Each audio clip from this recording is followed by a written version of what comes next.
structural. I don't Oh, cool.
So you can get dated today or you?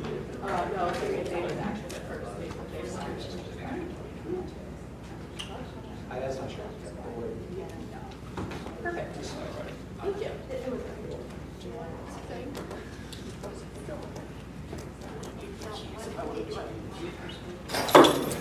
Well, it's just advertising. So I don't know if there's some feedback. So, well, I don't know. I think we're going to spend a month or two surveying businesses. That was somewhere here. It's 40 businesses. So we must have done something back here while asking.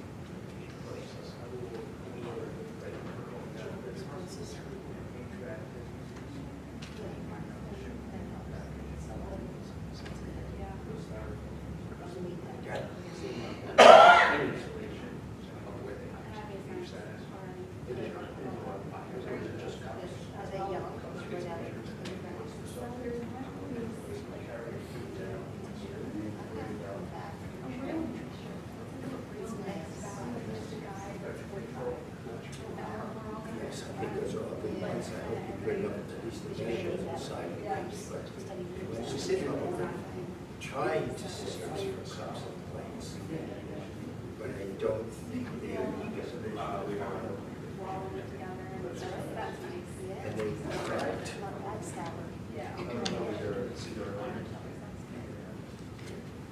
So draw your attention to this area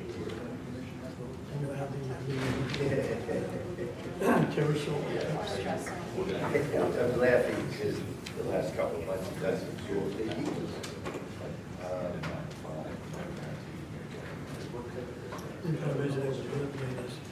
It does better.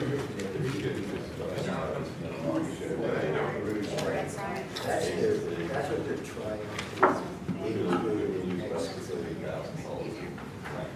Know where their heart is. Okay, we're going to go ahead and get started here. Welcome everybody to the August 20th, 2024 West Goshen Township Board of Supervisors meeting. We're going to begin tonight's meeting with the Pledge of Allegiance, if you could please stand. Pledge allegiance to the flag of the United States of America and to the republic for which it stands, one nation, under God, indivisible, with liberty and justice for all.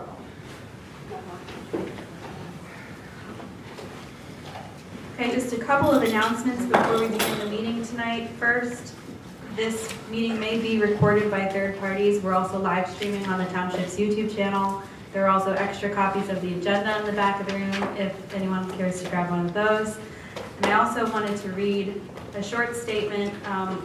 We've been contacted by some of the residents on South High Street pertaining to the ongoing litigation with the Parkway Shopping Center having to do with the proposed Wawa that was to be built there.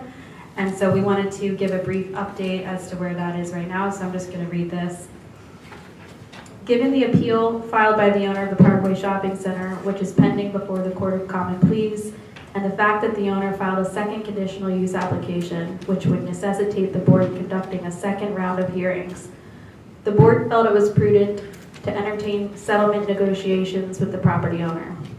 Although the board denied the conditional use application, the board was concerned that the court would find that the board did not have sufficient legal basis to deny the conditional use and would therefore overturn the denial and allow the convenience store without any conditions being imposed. Given the uncertainty of the outcome on appeal, the board thought that it was appropriate to negotiate with the property owner to allow the convenience store with a revised lot layout and specific conditions to mitigate the impact of the use on the neighbors. The board is still in the process of negotiating with the owner, and if a settlement is reached in concept, the board must vote on the settlement agreement at a future public meeting. And we anticipate that we will be announcing our decision at the September 3rd meeting. So with that, I would like to open the floor to public comment. If there's any members of the public tonight that have a question or want to raise an issue about something that is not on tonight's agenda, now is the time to do that. Is there any public comment? Yes, Mr. Golden.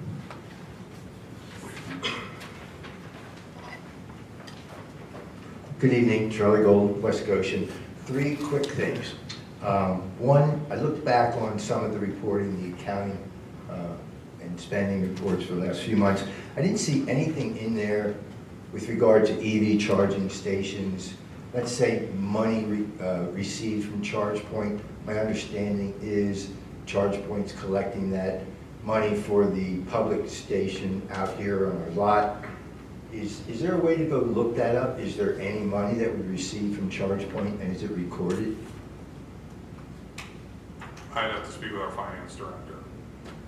Okay, I couldn't see really a line where it would be recorded, so if you just give me a little bit of heads up in the future, we're going to look for that. I appreciate it. Okay. The solar panel project, now that's been out for quite some time. Is there a design for the solar panel project? Yes.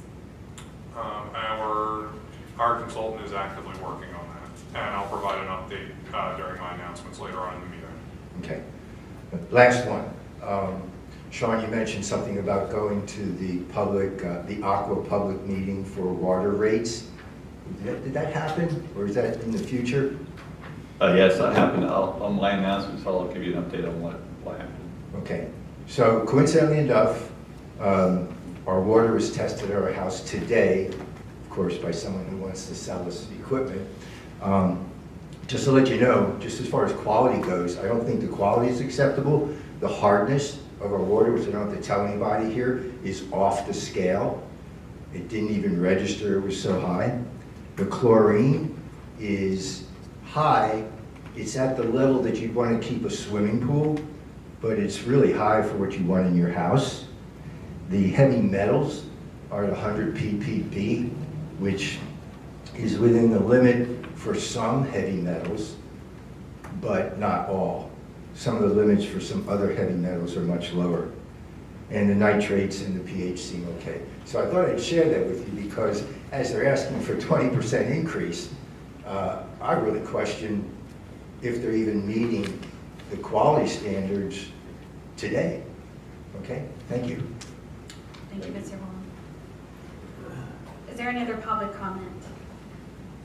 No? Okay, hearing none, then we will move on to item number 4, which is a presentation from Westchester Communities That Care, and we have Loretta Cohen with us tonight. Welcome back, Ms. Cohen. Thank you. Thanks so much. Handouts always very good to me. My name is Loretta Cohen. I'm with Westchester Communities That Care. I'm going to just check if this is working. There we go. So our organization, I'm going to try and go sort of quickly. If there's anyone in the audience or anyone at home who has questions, please go to our website, look us up. I'm happy to talk further on these topics with anyone who's interested. We are an organization that's concerned with improving outcomes of local youth. We envision a community where our youth are supported by their parents, their peers, and their community to live substance-free, violence-free, and emotionally healthy lives. The way we do that is through a nationally recognized evidence-based coalition model. It only works when we have all sectors of our community engaged in the process, which is one of the reasons we partner with West Goshen Township. We look at risk and protective factors that are impacting our local youth. All of us have some risk in our lives and all of us have some protection. And what we want for our youth is to live in a society where there's more protection surrounding them than there is risk. How easy access is to things like addictive substances is a huge risk factor for kids, as well as how early they start with addictive substances. The coalition model, when implemented and engaged with the entire community, kids in those communities who have this model are 37% less likely to binge drink, which is a measure of high-risk behavior. They're 25% less likely to engage in crime. And the return on investment for communities that are participating is $11.14, according to research who established this model out at the University of Washington. The way we determine what our risk and protective factors are is through the Pennsylvania Youth Survey. It's distributed by Westchester Area School District, and we're able to get a very great return on these surveys. Over 3,000 kids take these surveys every other year, and we've been doing these studies since 1999. So we have great longitudinal data to see where the trends are for our very local kids. This is just a little snapshot. Again, it's a 115-page document when we get to it. A couple things you can see very quickly is that alcohol is still the most used substance by teens. Most teens, that last column there is for high school seniors. So most of our teens are not engaging in substance use. That's really important to point out. That means that's great for us. One thing that's noticeable on here, if you've been watching over the years, is that marijuana is now more frequently used than vaping and tobacco. Those two things I expect to go sort of hand in hand because many youth are using vaping as a means to consume marijuana. So we might find that those start to get in parallel a bit like that.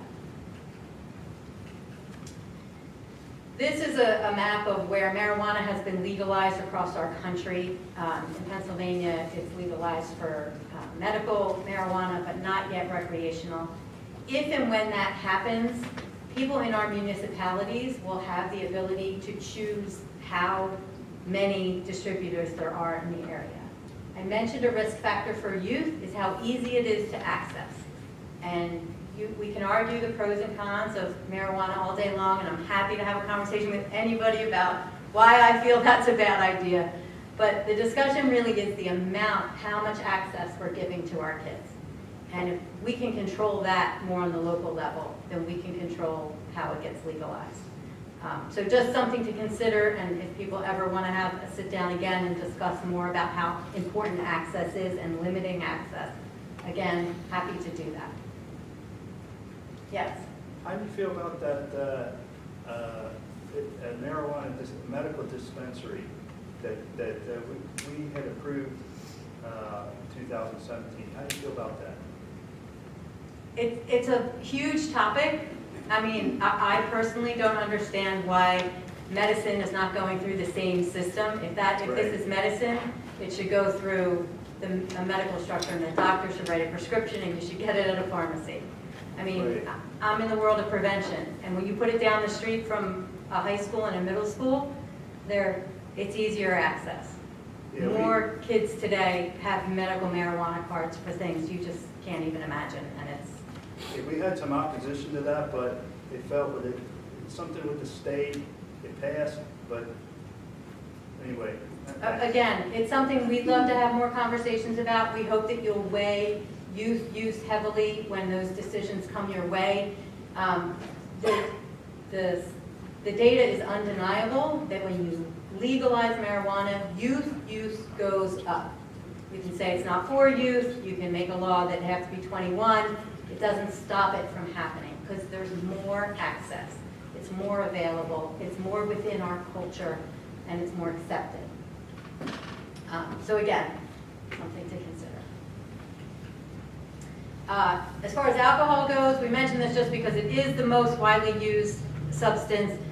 When we look at access for this, we could have concerns if our youth were going out and getting served at bars and restaurants or liquor stores, but they aren't.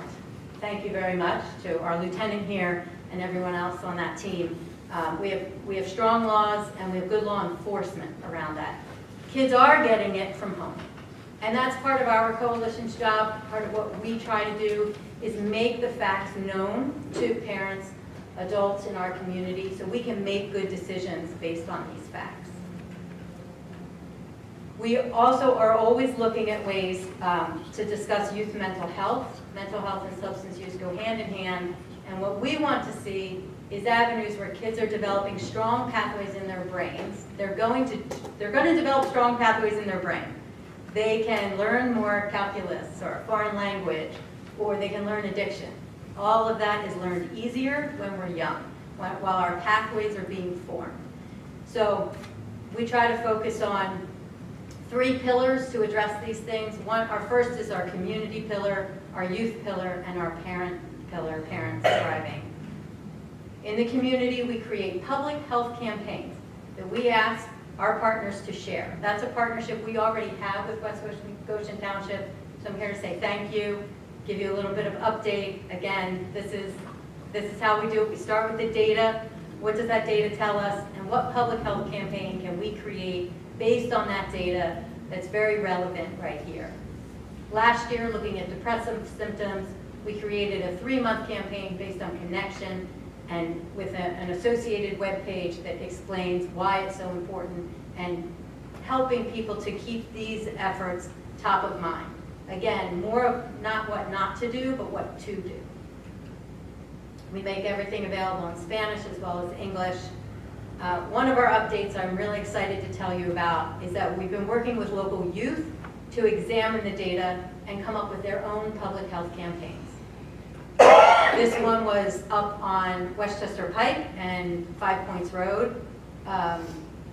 They chose the topic of alcohol when they were presented with all the data. This was one of the things they came up with, and having it available right in our own community is actually a protective factor. When kids are recognized by their community for hard work and doing good things in the community, that makes a difference in their lives. Focusing on what to do, we have these great t-shirts, that's really all this slide is about, that it's showing what to do. These are the choices we have to make every day in our lives, and this is what we want kids focusing on. When our last group of kids we worked with this past school year decided that sleep was the most proactive thing they could address, so they came up with this campaign, which really blew our socks off. We thought it was great. Prioritize the pillow, very catchy. They had billboards and they did a sleep survey quiz with students in their school to engage even more kids. They did an amazing job. So thank you, because the more partners we have in this, the more work we're able to do. These ads were also shared in township newsletters and hopefully social media. And that's just great when we're able to share these ads and you guys are able to, again, share the youth's work. Last section is what we do with parents. We have a parent speaker series. And then this summary, this is our new revised version. We just got new data last fall, and that will be released soon. And it will it's the same thing that you have in front of you, this pays to know brochure. Just it got a facelift this year. So when we get the new ones, we will bring them by and ask you just to keep them in your lobby like you have this current version. So again, we're super grateful for the partnership. This is our last new thing that we're doing this year with a grant from the Pennsylvania Liquor Control Board. We have available a presentation that is specifically for substance use, parents who maybe are interacting with the law around substance use. This is a great, and I understand that our law enforcement doesn't mandate these things, but sometimes our judges do. And we'll be doing some outreach along those lines. That this is it's an evidence-based program, again, for people to understand how to have good conversations with their kids around this issue. specifically alcohol, since it is our #1 use for kids who are going to try something. That's usually a first go-to. This is why we use the coalition model. It's more effective if we're all talking about the same data points at the same time. That's why we're so grateful that you share our messages. It has a bigger impact. And again, this is just the summary. Please consider review what your policies are now about how much access you allow in our community, sharing our flyers and our campaigns, displaying our brochures. Hopefully we're friends on Facebook. I feel like friends with all of you. Hopefully we're also friends on Facebook. And then lastly, if there's anyone in the audience tonight or at home online who has interest in what I've been talking about and these topics and how to really help our youth thrive, we ask you to join our coalition. We meet actually right next door here on the second Thursday of the month at 1 o'clock. So September 12th is our next meeting. Really, just come show up, or you can reach out. I'll leave some of these behind so people have my contact information too. Any questions? I have a question, Loretta. Yes. I remember a couple of years ago, you mentioned the increase in teen mental health problems associated with the pandemic. So specifically, it was like the isolation, the remote learning, it had a negative effect on how teens viewed themselves in the world. Have you seen any improvement in the last 12, 18 months with that? There was a bit of a level off on some of the questions, which we're happy about. I don't ever attribute those situations to the pandemic. Personally, we've been watching this data since 1999 again, and these issues were climbing and climbing before we ever heard the word coronavirus. So we need to be very careful. That period in time was hard on people. But things that are hard for a little bit, you overcome. It's when we have consistent negative influence in our life. And addiction is about a lot more than just substances. There's process addictions like gambling, like screen time. And that you can look back and really look at the onset of social media, when social media became prolific, and that's more when you see the increase. Unfortunately, that's still a very real issue. That's not really in our PAYS data, those questions about technology use and stuff. We do still address that in our seminars with parents. We always make sure to bring somebody in to talk about that. So it's hard to say there's been improvement since the pandemic. There has been, one of the data points I was always giving out was 30% of our kids say that they are sad or depressed most days. That is a hard pill to swallow. The last round of data said 27% answered that question, sad or depressed most days. So that's a little bit of a down, but it's still much higher than it has been in past decades. And also, you were offering some mental health training through seminars, I believe, for counselors. Yeah. And we talked about possibly doing that with our own township parks and recs, but I believe Ken Lear had talked about that. Where's that at this point?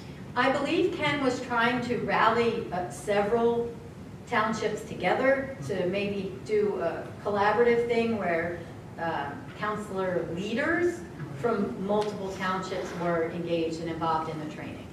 And that did not ever get off the ground for this year. If we're still open to it, and be happy to touch base with Ken again if he thinks it's something he can. I did come out and to one of his meetings and talk to a group, but yeah.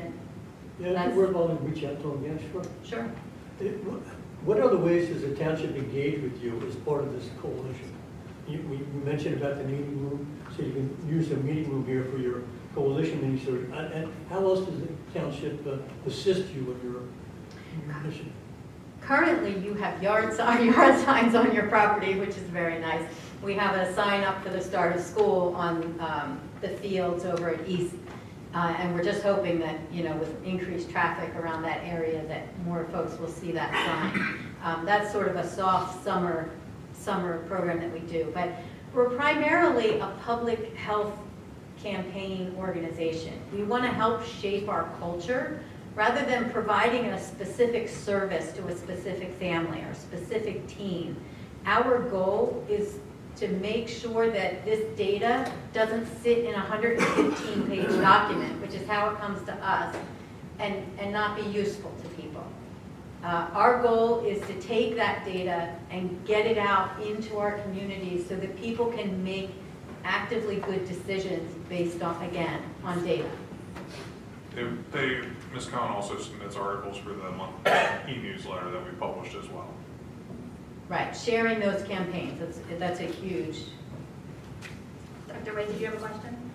Hi, Laura. I have two questions. The first one is, do you get resources from the United States Public Health Service? Because when I was an officer, we went into schools and we did all that out west. The second is, do you deal with troubled homes with where marriages are a problem, or abuse with the kids? Because I remember being in school, the problem kids always had a single parent, and there were problems at home with parenting. Right. Do you get into that? So specifically the way you're wording it, the short answer would be no, right? There are children and youth services and drug and alcohol interventions. Our model is primary prevention, which means we're talking about foundational things that you put down in your communities, in your homes, and things you embrace as individuals that protect you against risk in the future. So we're really, you know, that thing of the kid who's trying to throw all the starfish back in the thing. We're trying to prevent the fish from getting washed up on the beach to begin with, right? We don't want to be, our organization is not in the business of fixing it after it happened. We're in the business of creating culture and community that is so healthy, and Chester County already, thumbs up, right, on how healthy our county is.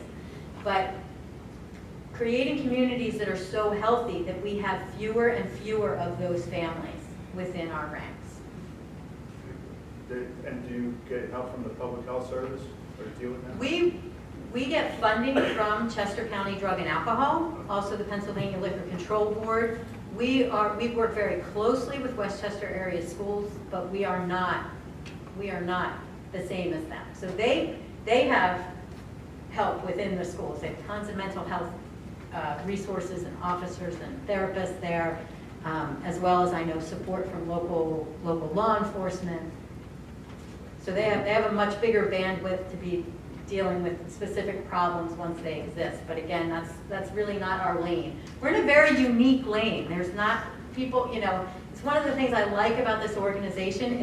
It's distinct in what we do, and it's a matter of saying we're going to keep talking, even though we're a very healthy county, and even though the majority of our kids are not having problems with drugs and alcohol. We want to take the small numbers and make them smaller, because for the families it does affect, it's heartbreaking, and it's hard, and it's much easier to prevent it in the beginning than to fix it after it happens.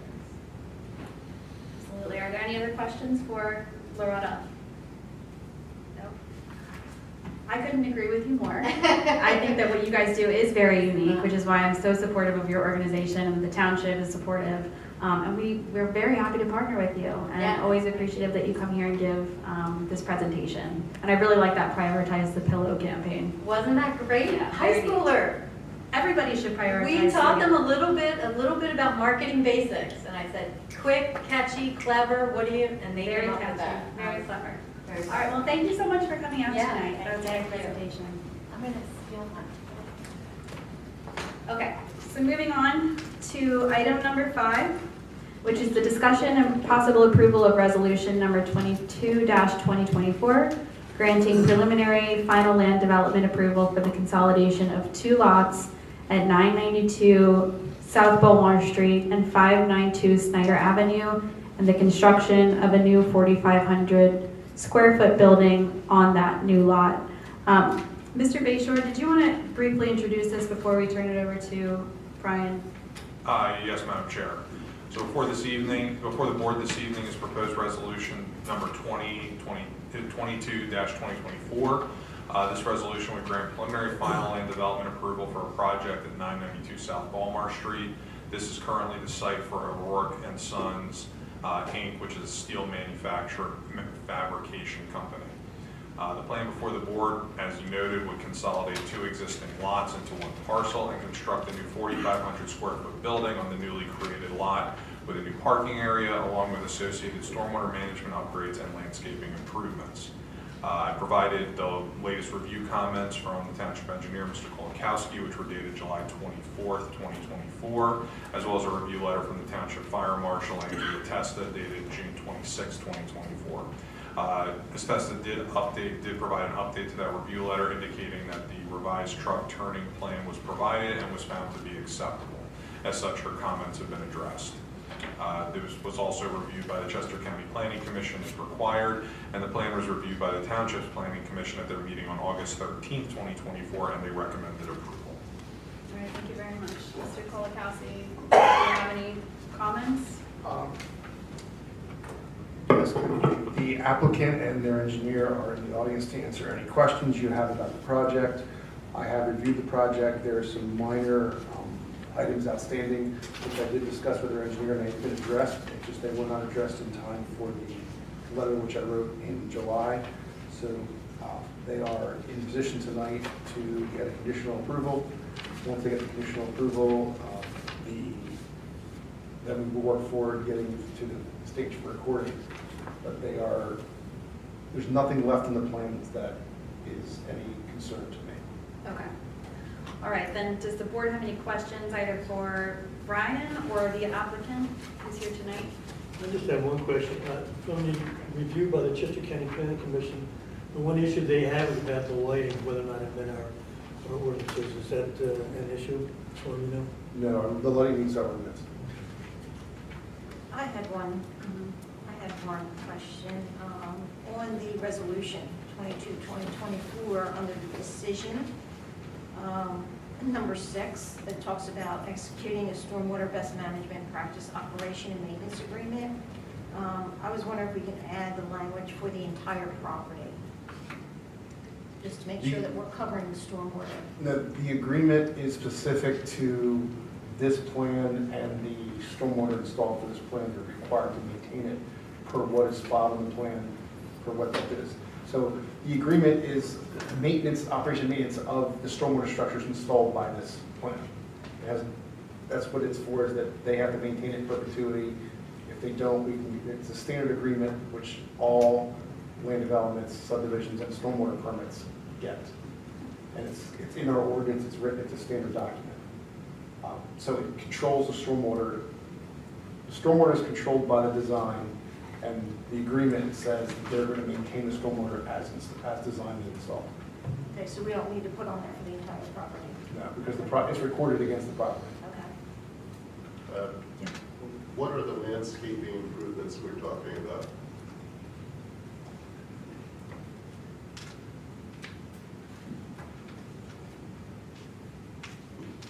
It's just creation of lawn area, removal of blacktop, and being converted to lawn. There are no new landscaping improvements, as there were no landscaping that's being removed as part of this. So are you increasing the green area Yes. on the lot and Yes. reducing the nuisance? That's good. Is there any use of processed water in the new building? Are you using water, are you increasing any flow to sanitary sewer in the new building? No. Are you using any degreasers, any chemicals that could enter into a sanitary sewer or stormwater system in this process, the new building? Years ago, the EPA was after us because we used a solvent-based paint. But I went to all water-based products. But our shop area we work on our trucks has a grease trap. So the answer to your question is no. Everything gets recycled. Is the new building primarily like a fabrication area then? Or That's all it is. Okay. We're not adding bathrooms. We're not even adding any employees. I'm just trying to, if you came in and watched them work, it was I would say it's like watching 2 people get dressed in a phone booth. It's a workflow issue, it's giving space to work. We're Okay. making it so, I'm just making it easier on the people that work. Thank you. Is there any underground storage tanks or any storage of waste or 55-gallon drums or? We have hoist? We have a 10,000 gallon diesel tank buried, which we fill our trucks with. Okay. We have our waste oil is stored above ground, and they empty that as needed. Antifreeze is stored above ground. Do you know if the underground storage tank is double wall, single wall, fiberglass? I do, I know everything. Okay, has leak detection? It was installed in 1999, so it meets all the modern standards, double wall, fiberglass coated. Okay. Has alarm systems that would detect a leak at any time. Do you know if it's dry or wet interstitial? I don't even know what that Okay. means, but It's the inner space between the outer and the inner wall. Sometimes it's dry or wet. it's dry. Okay.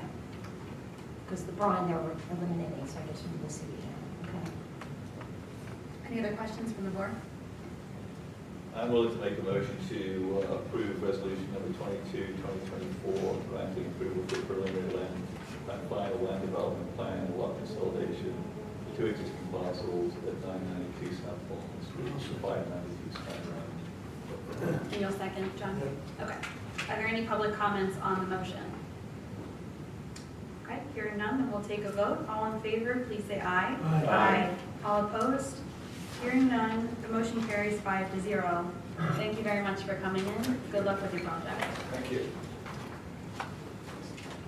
Okay, moving on to number 6, which is the discussion and possible approval of resolution number 23-2024, authorizing an intergovernmental cooperation agreement between West Goshen Township and East Goshen Township regarding the maintenance of Airport Road and Ellis Lane.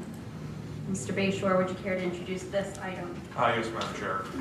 Before the board this evening is proposed resolution number 23-2024. This resolution would approve an intermunicipal cooperation agreement with East Goshen Township for the maintenance of Airport Road and Ellis Lane. By way of background information, Airport Road was paved as part of the township's 2024 paving program. While going through the project approval process with PennDOT, it was discovered that a formal maintenance agreement between the municipalities did not exist. As a result, the portion of the 2024 paving program that included Airport Road could not utilize liquid fuels funds. Mark Bertolami, our street superintendent, worked with the township solicitor to document the current maintenance responsibilities for both Airport Road and Ellis Lane. The municipal boundaries exist in the center line of each road. This includes paving and traffic signal maintenance, which are all properly documented in the agreement that's before the board this evening. And I'll note that the East Goshen Township Board of Supervisors approved the resolution and the agreement at their meeting on August 6, 2024. I will also note that Mr. Bertolami is working with the solicitor's office to prepare similar agreements with the other municipalities where the situation exists, which are Westtown Township and Westchester Borough, so we don't run into something like this in the future. That's good. Okay. Pretty straightforward in my mind. Are there any questions from the board? I have a question. So does this mean that we were not able to get liquid fuel funds for that, for these two roads? No, it doesn't mean it means we couldn't utilize liquid fuels funding to pay for the paving on them because this document didn't exist. So we did get the liquid fuels funds for the road though itself, correct? For what I understand, they're counted towards our liquid fuels, correct, Brian? Yeah. So we didn't lose anything, we just couldn't use it. Not that I'm aware of. As long as they meet the minimum requirements of the liquid fuels for the requirement that they have for minimum width and length and all that, I believe you still get your allocation towards it, but you can't use the allocation to pay to maintain. Yeah, that was East Goshen then get the same? that's the situation, yes. Yes. And then that falls on Ellis Lane. So essentially the way it's set up is we get the liquid fuels funding for Airport Road, they get the liquid fuels funding for Ellis Lane. Oh, that's the way that it's been. And at the same time, they're paving it, they're maintaining traffic signals, whereas we're paving and maintaining everything on Airport Road. And they're doing Ellis Lane? Correct. Okay. And that's outlined in, let me find the paragraph here, that is outlined in section. Paragraph 5, page 2. Yes, thank you, Brian. Yep, Mark documented the existing relationship at each intersection for both roads in paragraph 5. So Airport Road and Ellis Lane wasn't done this year, even though it was on the paving. Only Airport Road was. Remember when, at the last meeting, Mr. Walsh asked about the separation to Glasgow, and part of that was out of the general fund. That was because this agreement didn't exist, so we could not use liquid fuels funding to pay for it. General fund. Correct. All right, well, I'm glad we're getting this done then. Yes. A housekeeping item. All right, is somebody willing then to make a motion to approve resolution number 23-2024? So moved. Thanks. Second? Okay, thanks, Nate. Is there any public comment on this motion? I just have one question for Chris. Do we need one with West Whiteland as well as these other municipalities, or is there no shed, is there no road that's split? I don't believe there's a situation like this that exists with West Whiteland or East Bradford. Those are the two that Mark brought up to me. Okay. Are you saying there's one in West? Yes, Little Shiloh Okay. has a boundary line, and there are a couple with the borough. Yes, Dr. White? At Kirkland Avenue? I don't think it goes down the center line of the roadway. I know that's split, but I think there's a paving notch, but I could be wrong.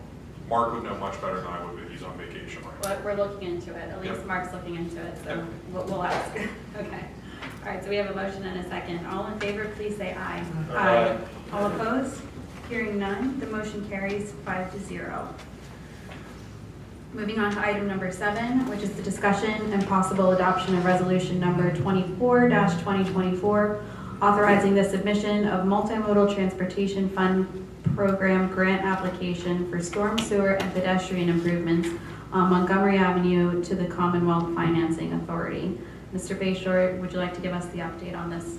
Yes, Madam Chair. So before the board this evening is resolution number 24-2024.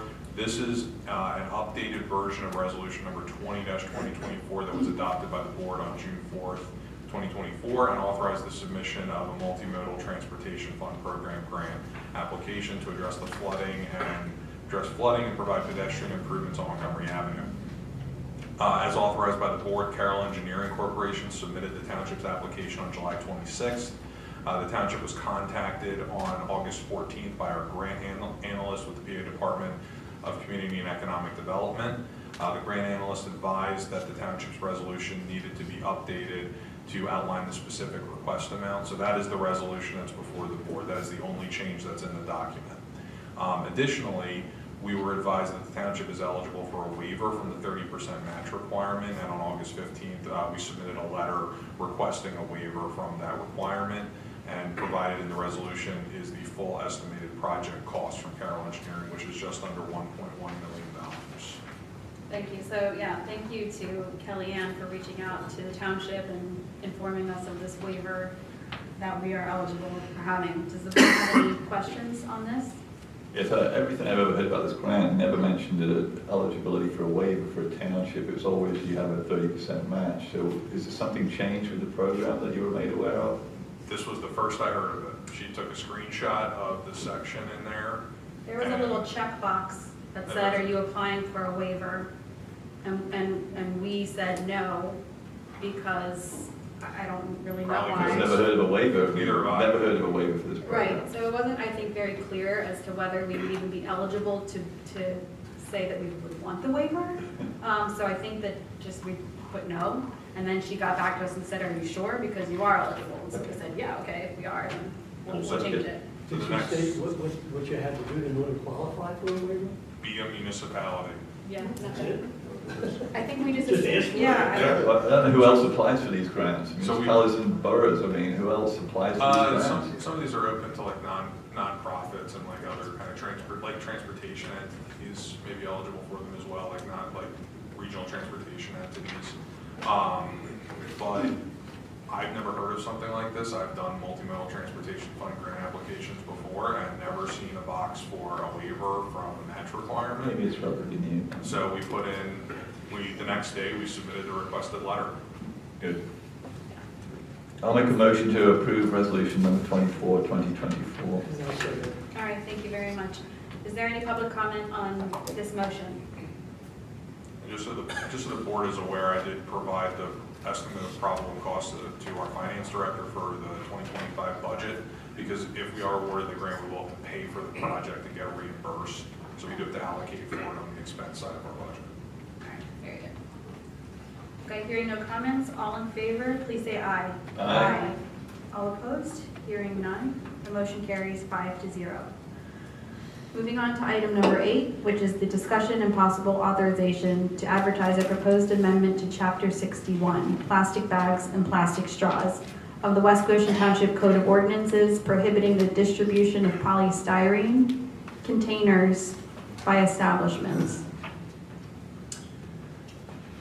So just a little background on this. Some years ago, the township went through the process of passing an ordinance that would prohibit single-use plastic bags and straws in the township. Over the course of the last several months, the Sustainability Advisory Committee, many members are here tonight, has been looking into examples from around the state and around our area of municipalities that have incorporated have prohibited polystyrene products as well, also known as styrofoam. And this would really affect restaurant takeout containers, sort of that sort of thing. So we worked with our solicitor, Ms. Camp, and she's not here tonight, but we have Ms. Ari Christakis with us to answer any questions that you might have on this ordinance. But for the board, were there any questions for either the Sustainability Committee or for Ari on this ordinance? Well, just for clarification, what we're talking about here, this is an example of the expanded polystyrene foam product that's being considered for being banned. We're not talking about this kind of product, which is an extruded polystyrene plastic. So this is what we're talking about. Just for clarification. I just have a problem in the fact that I don't think that this goes far enough. With the bags, we said that the bags can't be used in the stores or at any of the local establishments, restaurants, that sort of thing. Here we're saying these small restaurants can't use these styrofoam containers, but it's all right if the markets package their fish on styrofoam containers where we know they could use paper. So that's a good question, and this topic came up in one of our Sustainability Committee meetings. We as in the Sustainability Committee, I'm going to give them a lot of the credit here, looked into a number of ordinances from other municipalities. Most of them, if not all of them, I think, did not go as far as to prohibit packaging in things like grocery stores for things like fish. Now, you're right, I understand your logic here. I don't know if any place has done that. No, I don't think we found any example ordinance that would prohibit something like that. In fact, I think that there are health regulations that probably come into play when it comes to fresh fish and serving and selling fresh fish. I don't have that in front of me. Ari, I don't know if you know offhand. I don't know the rationale, but I can say that both the model ordinance and none of the other ordinances from municipalities that I looked at prohibited in that context of a market putting fresh meat or fresh fish into one of the EPS trays and then wrapping it in some sort of film, right? That's kind of the standard go-to way that markets will wrap fresh food. So none of those are the draft ordinances nor the model ordinance that was proposed included any ban on supermarket use of these products. Your point's well taken, but I suspect that it may have been that rationale. It also may be that there is a certain inertia to those. They require extensive food safety protocols and things like that would take time to update. But candidly, I don't know the precise reason why it wasn't included, but I can't say it wasn't included in any of the model or surrounding municipality ordinances.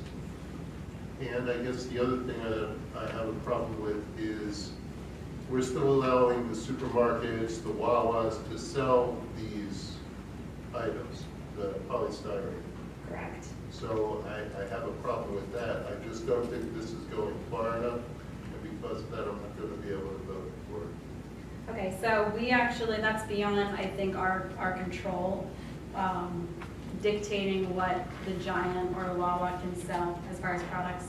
We went down this road with the single-use plastic bags. You can't prohibit trash bags from being sold. You can't prohibit Ziploc bags from being sold that are manufactured in their own warehouse. It's just, we can't do it at this level. But I understand your point, and it is well taken. So are there any other questions from the board? Yeah, one related to the duration that was going to be provided to allow establishments to transition to new, different products. What section is that, Sean? It's about the 12-month period that's allowed, and it's provided in the, So it's, it would be section 2. Section 4. Yes. Yeah, so effective 12 months with the effective date of this ordinance. I just think that's too long. I mean, there are a lot of credible alternatives for food containers, for restaurants, etc. The polystyrene, styrofoam, blown, expanded polystyrene has been prohibited in many states, many countries for quite some time now. That's allowed these alternatives to be made available from a market perspective. So I just don't see that we need to allow that lengthy duration. I would suggest we do something similar to what we did with plastic bags, which is like 6 months. 6 months. Yeah, so the Sustainability Committee had this conversation, and I think that they wanted to be a little bit more conservative, just to kick it to us, for us to decide. Okay. And so I think that, I'm not going to speak for them, but I think that they would be in favor of a 6 month if that's what the board decided to do. Yeah, I agree. I'd like to be consistent, and just my opinion on what we've already done so far on the same exact ordinance, we're just expanding on it. So I'd like to be consistent, and I vote for 6 months. So if the ordinance were to pass, it goes into effect 5 days after we pass it, that's correct? 30 days after the ordinance is Is it enacted. 30? Yeah. Okay. But then the You're language talking is- about the enforcement mechanism? Yes, It would be enforcement. whatever you specify. So to the extent that your 6 months would start from the date of enactment, regardless of when the ordinance is effective. Okay. Pardon me, I misspoke there. The language in the ordinance actually says from the effective date, so it would be from the effective date. Okay. Yes, Henry? The SAC considered 6 months or a year. We could have gone either way, and we wanted to leave it up to the board. Okay. John, do you agree with 6 months? And that's fine, 6 months. There is a provision here in section 5 for exemptions where an establishment can come before the Sustainability Advisory Committee and present a case if they feel that 6 months would be too short of a period. If they have a big supply of this on hand or something like that, maybe they get a little bit of an extension. But there is an exception here which would allow that. Okay, yes. I just wanted to say the reason that polystyrene is, well, it's difficult to get out of supermarkets is because it has thermal properties, and so it's an insulating like barrier, so keeping fish colder for a longer period of time than paper, which is why it's a little trickier to get it out of that part of supermarkets. Thank you, John. Just on section 3 with the definitions, that's sort of added to section 61-2, the expanded polystyrene definition. I just want to be sure there isn't any confusion here between the expanded polystyrene foam, which is this is what we're talking about, as opposed to the extruded polystyrene, because the word extruded is used in that definition along with the expanded. So, and expanded and extruded. So to the extent that they're going to expand polystyrene in order to form it, I think that there's an extrusion process there as well. We could clarify that this does not include extruded polystyrene, if that's your wish. Yeah, I just That's want to another make it clear, insertion because we this make. is an alternative. Right. So we don't want to ban the alternative. Right, in this case, it would be expanded and extruded. That would just be extruded. So I don't know that it would capture that, the cup in front of you would be prohibited, but to the extent that we're going to modify to 6 months of enforcement anyway, adding a sentence that says that it doesn't include extruded is trivial. We can do that.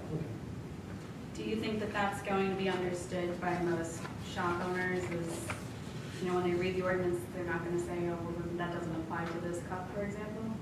I don't know that I can explain it in such a way that it will be clear to every shop owner, but certainly we can make it clear enough that someone on the township staff could inform them of what the rule is if they show them a product. Is this going to affect assisted living type places where they have food service and the residents take leftovers back to their abodes? I do not believe so. Why not? Because I think this would really only apply to food service establishments, and they're not really a food service establishment. Where did it say? I'd have to look at it carefully. I don't know for certain whether they, and candidly, if they are serving in expanded polystyrene clamshells, then that might be an instance of a situation that you do actually want to ban. Because I don't see any distinction there between that's food service, take home, it's the same process. I don't know off the top of my head whether they would qualify as one of the food service organizations. I can look at that quickly. But yeah, I don't know the answer to that question off the top of my head. So is that something that we need to then clarify in the ordinance? And also, is it clear enough for catering? Like, if you're catering and you bring that to somebody's house, what category would that fall into? I don't know. And so I'm looking at the ordinance and I'm trying to see where it talks about the establishments that are included. I'm not seeing it. Included or not included would be either one. I just think we need to be more clear on. So pardon me, a commercial establishment is defined as any store or retail establishment that sells perishable or non-perishable goods, including but not limited to clothing, food, personal items, etc. Directly to the customers located within or doing business within the geographical limits of the township. These include a business establishment that generates sales or use tax, a drugstore, pharmacy, supermarket, grocery store, farmer's market, convenience food store, food mart, or other commercial entity engaged in the retail sale of a limited line of goods that include milk, bread, soda, and snack foods, a public eating establishment like a restaurant, takeout food establishment, or any other business that prepares and sells food to be eaten on or off its premises, and a business establishment that sells clothing, hardware, and other non-perishable goods. So that's the definition from the ordinance currently. My own take is that while they are not in the retail sale of foods, they may be within the definition of any other business that prepares and sells prepared food to be eaten on its premises. So, so in that sense, yes, a retirement community or assisted living home that serves food on the premises and then gives expanded polystyrene packages to their residents would be included within this prohibition, so they would no longer be allowed to do that. Okay, what about catering? So catering would be, Like preparing it at their facility and then bringing it to a business establishment, to an Yeah, establishment, not a business. a business that prepares and sells prepared food to be eaten off of its premises would be a catering business. So yeah, that would also apply there. So given that language, my suggestion is if you wanted to exclude those, you would create a specific exclusion for those types of uses and say that this ordinance doesn't apply to those uses or does. No, I don't want to exclude them. No, and I think if there is a situation like an assisted living facility that comes to us, and I think this is why we have the language in the ordinance, that if they come to us and they say, look, this is really important for our residents because of X, Y, and Z, and for whatever reason we can't switch to something else, they have that ability to come before us and say that they want a waiver from it or what have you. So the ordinance would provide up to a 1-year waiver in that situation. It does not provide for a permanent sort of exemption. You would need to codify that as part of the ordinance, basically. You couldn't sort of grant individualized waivers indefinitely. There would probably need to be some time limit on it. Yeah, But if they did come before us and they asked it, we could codify it and just change the ordinance again. I mean, So it's a living thing. From 1 year from the date of this prohibition. So no, they couldn't just keep coming back Couldn't and keep coming asking back, for yeah. a renewal basically now. So we'd have to say yes or no. We'd have to have yes, we're going to codify and change it, or no, you need to change. That's right. If you want to prohibit, let's take a step back. If you want to prohibit expanded polystyrene products from those two environments, from caterers and from older folks' homes, you do not need to do anything here. This will already come down. If you want to exempt them from this, we would need to modify the language such that they are exempted. But you're saying that in 6 months from now, if a new assisted living facility were to come into West Goshen Township, that's already past the time limit of this being enacted. They would And be- even though they were a new facility, they still would be outside that time frame, and they can't ask for a waiver of any kind. So they could come at any time in the future and ask for up to a 1-year period of waiver. So they would have a waiver from up to 1 year from the date that this is enacted. That's the most that you can have. They could have, let's say if they came in 6 months from now, Yeah. you could grant them a 6-month waiver for the remainder of that period for them to use up whatever product. I would just say that if they're going to be a new facility, they ought to be aware that you've got this ordinance and they ought not buy inventory that includes prohibited products. So where's the board with, like, including it or not including it? Oh, I like include.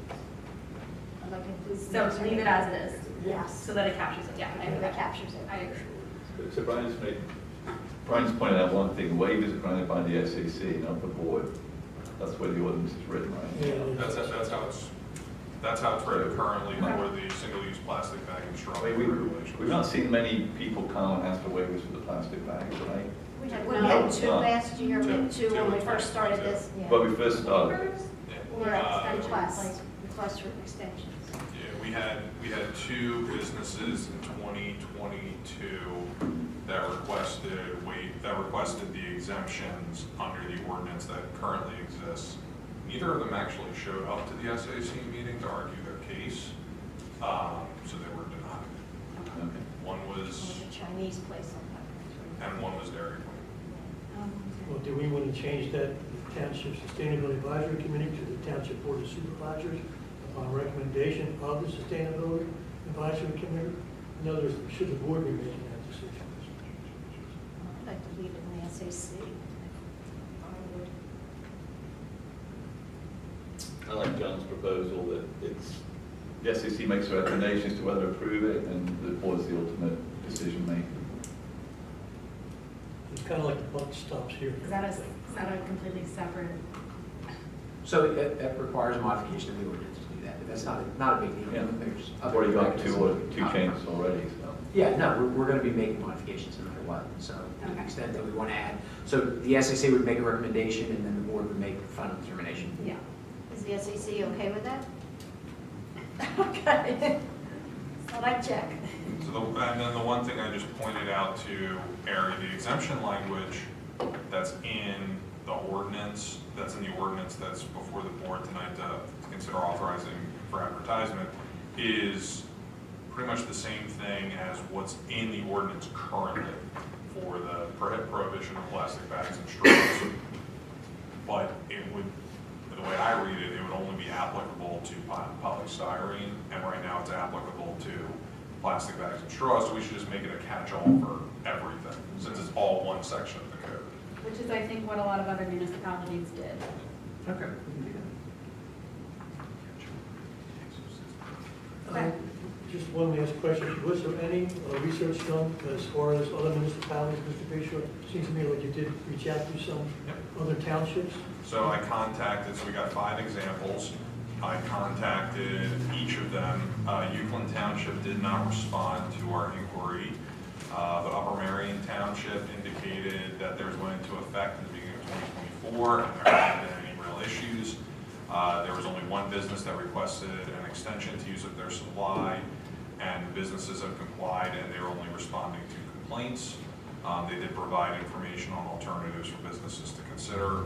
Phoenixville Borough's regulations don't go into effect until January 1st of 2025, so they didn't have any experience to share.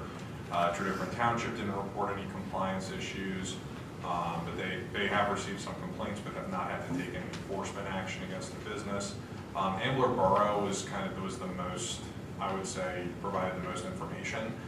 They said there was some initial pushback on the polystyrene ban, specifically from restaurants, in regards to the expansion, using up their existing supply, primarily due to increased takeout that resulted from the pandemic. The Borough Council extended the enforcement period by 18 months for businesses to comply. As the deadline got closer, they sent reminders to businesses, and they've not had any compliance issues to note, kind of similar to what we did in 2022. But the Ambler Borough did not provide any alternative options to businesses, but they did field questions on what is and is not permitted. So that was the extent of it. Okay, well, if there's no other questions from the board, I'll make a motion to authorize the advertisement of the amendment to chapter 61. I'll second that. Thank you, Ms. Smith. Are there any? Could you just read back the changes that you'll make to that? So, we will add to the definition of expanded polystyrene, we'll add clarifying language that it does not include extruded polystyrene, which has not been expanded. We will modify section 4 to provide for a 6-month forbearance period before enforcement commences. We will add in section 5, we will add a catch-all, we just discussed, for all types of the regulated products here, not just EPS.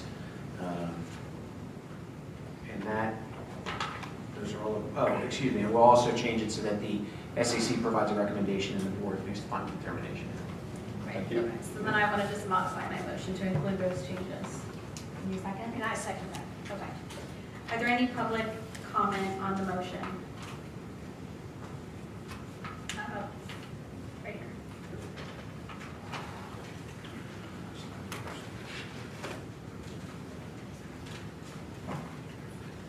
Good evening. My name is Jim Wiley. I'm a resident of Westchester Borough. I am a volunteer leader with the Sierra Club, locally and with the Pennsylvania chapter, and I serve on the Chester County Environment and Energy Advisory Board. Applaud you guys for taking this action and considering it. It sounds like you're on your way to amending your single-use plastics ordinance to ban foam products, takeout products. That's great. I'm not going to tell you anything you don't know, I don't think, but just I want to share just real quickly that polystyrene foam is a cancer risk. Studies have shown that people exposed to have developed lymphoma, leukemia, and other cancers. Foam does not degrade, it just breaks down to smaller and smaller pieces. And gets consumed by smaller animals and eventually ends up in human systems. There are plenty of alternatives. I brought a few that I use for show and tell, if you guys want to see. These are made from sugarcane byproducts. What I like about these is they're microwavable, so which you can't do with styrofoam, right? So there are lots of, yeah. Excuse me, Jim, do they have thermal properties and insulating properties? The alternatives? Basically like paper, thin cardboard. Are they waterproof? Yes. What's the relative cost between this and the sign? Yeah, it's going to be, instead of a couple cents, it's going to be more like 4 or 5 cents. But I think that's noise compared to the prices of food that we've seen over the last couple of years. Other regional municipalities have foam ordinances. You mentioned a few. I'll add Tredyffrin, Ambler, Euclid, Swarthmore, Upper Moreland, Upper Marion, Kings Quay, Montgomery Township, Newtown Township, and Phoenixville. Westchester Borough Sustainability Committee has considered expanding their single-use plastics to include foam. They're trying to be even more expansive to include bottles and all kinds of stuff. So they're trying to get the ultimate ordinance in place. Just thought I'd share that. And also the Chester County Planning Commission is very supportive of single-use plastic regulations, municipal regulations, and they have some resources I'm sure you know, templates, ordinance online. What you talked about, the extruded versus the foam, I'm sure I'm sure you're planning some kind of educational outreach, and that can be explained in one page or something. So thank you very much.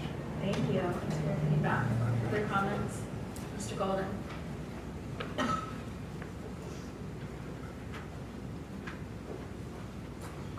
going to make these comments, but I'm hoping Henry's already a full step ahead of me. Within the last 2 weeks, there was an article, paper straws are more toxic than plastic straws. And I say that as an example because what are we going to substitute our clamshell takeouts with. The article came out in the Journal of Food Additives and Contaminants, and it turns out that in order to make paper straws more waterproof, they're coating them with the forever chemical PFAS.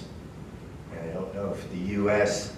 has systematically stopped coating paper straws with PFAS, but I say that because it just came out 2 weeks ago, this study, 18 of 20 paper straws that were tested were coated with PFAS. That's the polyphenol alkyl. And the substitute products, other than paper, things like bamboo and some of the things that you're looking at, 9 out of the 19 were coated with PFAS. So I say this as a heads up. It would be nice if the ordinance somehow captured substitute materials not being coated with PFAS as part of the ordinance, or maybe the SAC follow up and find out what the likelihood of substitute products being coated with PFAS. But these are the forever chemicals. These do not degrade. These will be put into our food chain somehow, someday. All right, thank you. Thank you for your comment. Yes, Dr. White.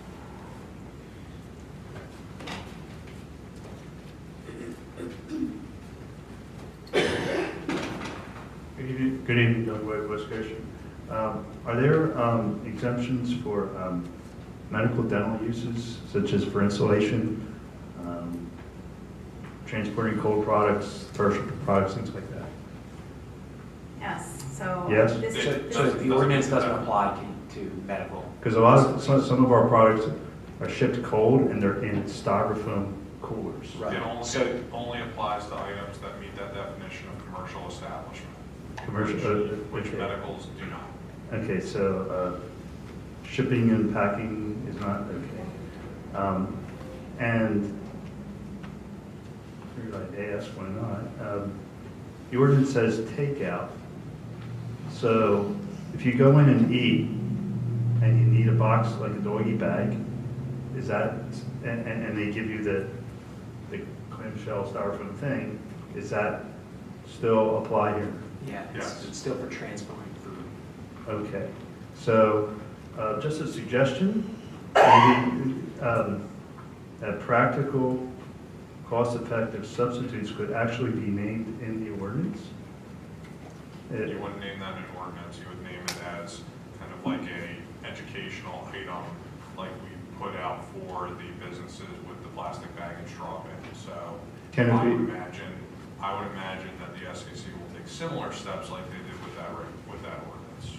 So could it be along with the ordinance, so maybe as like an amendment? What we did and what I would plan to do if this is ultimately adopted by the board is we sent letters to impacted businesses and included that educational material. In fact, Mr. Buzier from the SAC prepared an excellent flyer that is up on our website for everybody. They said they'll know what to buy, that'll work. That's correct. We also provided them with links to where they could purchase them. Okay. There's just a quick question. So this does capture that if you go into a fast food restaurant and you eat it in there, that they're still not allowed to serve it. It's not just leaving the restaurant. Correct. They can't serve it to you in it. They can't give you the leftovers in it. They can't. If you go in to eat at a restaurant and you get a clamshell expanded polystyrene product, they have violated the ordinance. Right. Okay, and I guess it doesn't affect uses for soundproofing, HVAC, things like that. Okay. And has there been maybe like a workshop with all the stakeholders? You invited everybody for a day and restaurants and got all their input? And... No, that would be something that if the SAC wishes to organize that, again, we did that for the plastic bag and straw bin. Okay. And one business showed up. Yeah, well, I would, for those watching at home, I'd encourage you to, if you have any concerns, please come and voice your concerns if you have any. Thank you very much. Thank you, Dr. White. Any other public comments? Yes, sir.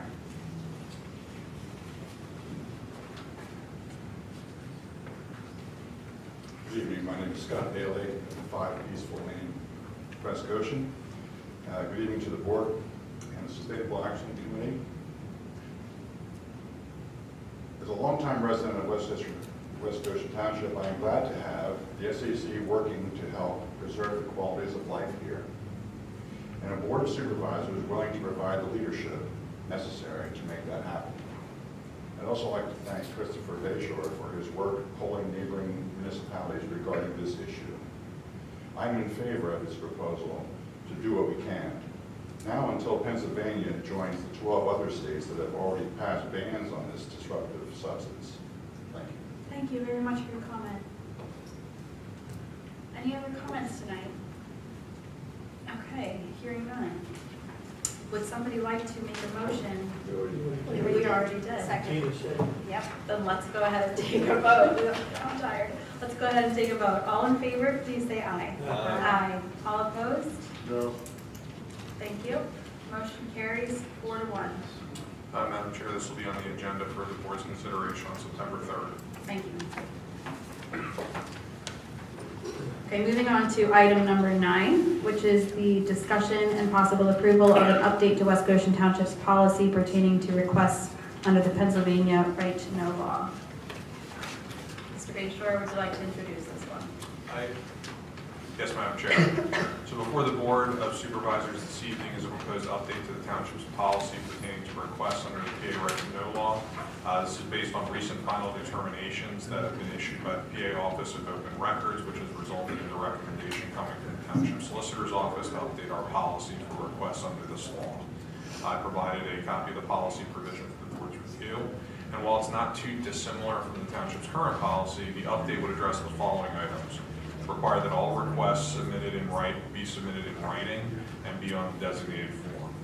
This would be the current form that's on the Township's website, which has been provided and is in use by the Pennsylvania Office of Open Records. Essentially, where this came out was there are companies who will set up automated requests that just get sent out to municipalities for voluminous items, and they create their own forms. We got one of these in the last month. They essentially create their own forms and say you have to respond to it, and Kim Benzie in Aries' office contacted me and said they've been contacted by a number of their clients, and final determinations say they can't do that. So this would update that policy, and it would also prohibit the processing of anonymous or verbal requests. The Township is not required to respond to anonymous or verbal requests under the law. However, this should be set forth in our own policy. Municipalities have witnessed an increase in these types of requests, which are primarily generated through automated systems using self-created forms. So, and I'm going to ask you this, how often are you seeing anonymous requests? Just recently, it's almost never. Right. Actually, in my career, it's been almost never. But recently, we've been getting inundated with a lot of, I'll call them anonymous requests because they're not really connected to a person. They just come from like a general, like, data at such website or something like that. We respond just back to the data website, and what they're doing is, under Section 705 of the Right to Know law, we do not have to compile or send anything out in a format that we don't already maintain that record. A lot of times they ask for like every single permit that's been issued for the last like 18 months, and they want it in this order, and they want it in this format, like Excel or CSV format. So that's what this is attempting to address. So we don't really have to, they take up a lot of time, staff time. Before this, were you Yes. required to provide My that information? interpretation was, Yes. not that I had to create it, but my interpretation was I needed to at least respond to that. Yeah. Rob? The Right to Know Act says that a township may respond to anonymous requests, which this was literally the first time that the Office of Open Records published a final determination that expressly said, yeah, no, you should still have that in your policy. If you're going to deny all anonymous requests, you should put that in a policy so that everyone's advised, because it's at the township's discretion. This is the township exercising its discretion to say, no, we will not be accepting anonymous requests or requests that are in other forms. To Chris's point, there seems to be a recent proliferation of websites that will submit multiple types of right-to-know-ish requests for you, both on the right-to-know law at the state level and under FOIA at the federal level. So some of these websites, they'll basically generate a right-to-know form from their national level website that doesn't have anything to do with Pennsylvania's right-to-know law, doesn't provide the required information, isn't in the right format, doesn't provide the right mechanism for reply. And what this ordinance or this resolution would do is set forth that we're not accepting those. You fill out our form or use the Office of Open Record standard form, which is mandatory. You have to accept either or. The township can publish a form or you can use the state form. That's in the right-to-know law that you have to use either of those. Yeah, we use the state form. But they can't make up their own. That's the purpose Yeah, here. on the PSAT's website, there was an email thread there. This is happening all across the state. Yeah. This IA Buddy?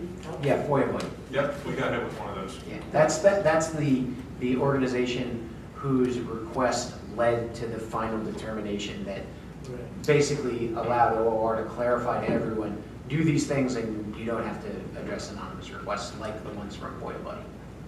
When do the requesters have to pay the fee? They have to so the way the process works is the township researches if we have responsive records. If there are responsive records in paper form, we notify them that they have access to those records, and they pay the fee before they get access to any of those records. And just so the board is aware, the fee that is mandated under the law does not cover our time to respond to this. Yeah. Make a motion to approve the update to the township policy pertaining to right-to-know requests. All right. Okay, thank you very much. We have a motion and a second. Is there any public comment on the motion or questions? I have one type of correction, Chris, on the right-to-know policy, West Goshen under the records officer. All right. So with that change, Yeah. okay, with that change, all in favor, please say aye. Aye. All opposed? Hearing none, motion carries 5-0. Moving on to item number 10, which is the discussion and possible approval of a proposal from Carroll Engineering Corporation regarding work pertaining to the storm sewer rehabilitation project in the Fresh Meadows development. Mr. Bayshore. Yes, Madam Chair.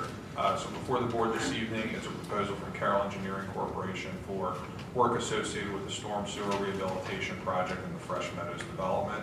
By way of background information, the board previously authorized work by Carroll Engineering for Fresh Meadows at the March 5th meeting. The previously authorized work outlined in the attached proposal in items number 1 to 4 have been completed and provided to the township. On August 7th, representatives from Carroll Engineering and our Streets Department and I met to discuss the next steps in the project. These next steps would include work outside the public right-of-way and lining of certain areas. We would be seeking pricing for the lining from 3 CoStarz vendors that have been identified. Provided a copy of the proposal to the board. Additionally, I would recommend what was previously not awarded, which was item number 5, which related to the generation of easement descriptions. At the March 5th meeting, the board decided not to authorize item number 5 since the number of legal descriptions that would be necessary was unknown. Based on our review, there would be 8 new easements that would be required, which would result in a cost of about $5,120, $640 per legal description. If included, the total amount of the proposal would be $28,120, excluding item number 8, which would be billed on a time and material basis. As with the other costs for this project, these expenses would be paid for through the 2024 budget in the American Rescue Fund for the Fresh Meadows project. Thank you very much. Are there any questions? I'll just note, Brian has on there a plan that Carroll Engineering provided, kind of showing some of the lining areas and the easement areas. And I believe the cost estimate during our meeting on August 7th, the cost estimate for the lining work that Chris Peterson was estimating was probably around $200,000, $200,000 to $250,000 worth of lining work. Unfortunately, Brian was unable to attend.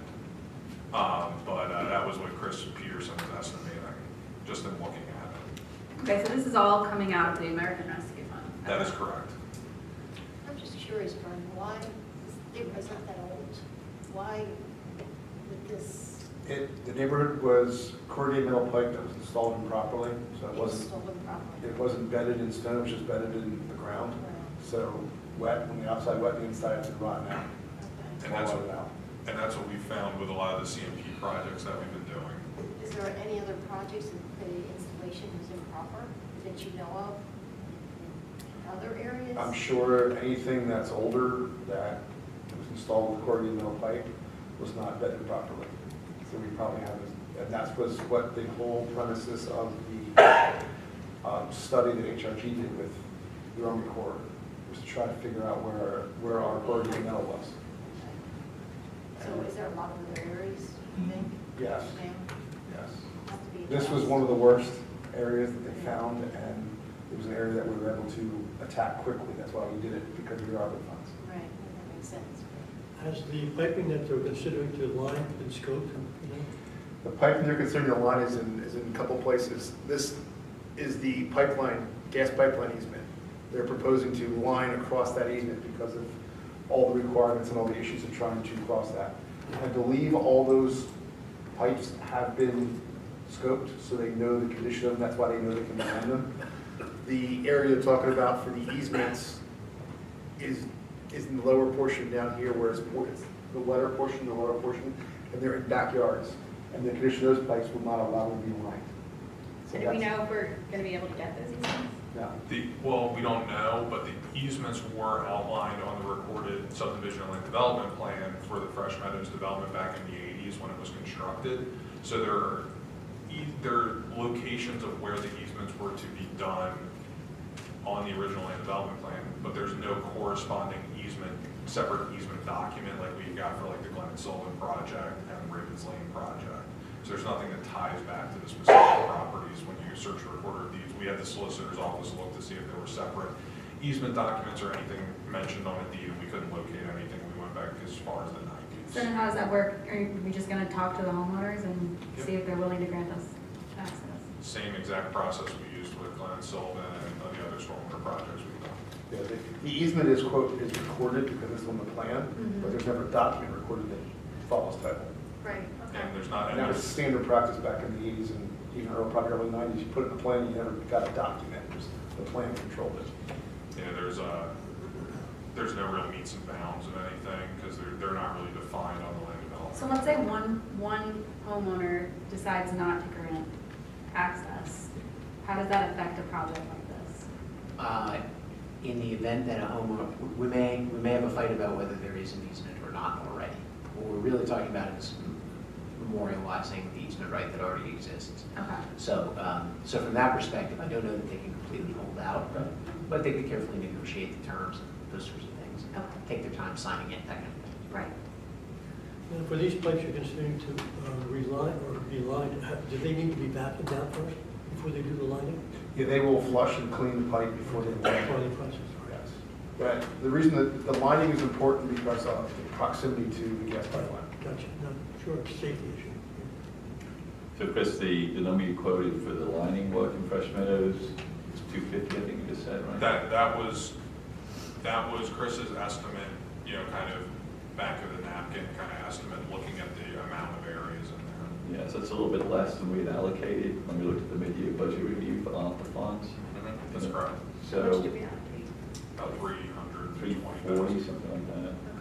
So that would leave additional funds in ARPA that we need to have obligated by the end of the year. That's correct.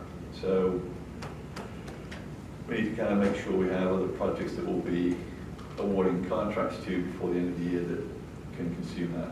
That's part of the conversation I'm going to be having with somebody tomorrow. Okay. And then on this 3 vendors that we've identified, are they ones that Carol recommended, or I know Mark already had one that he likes?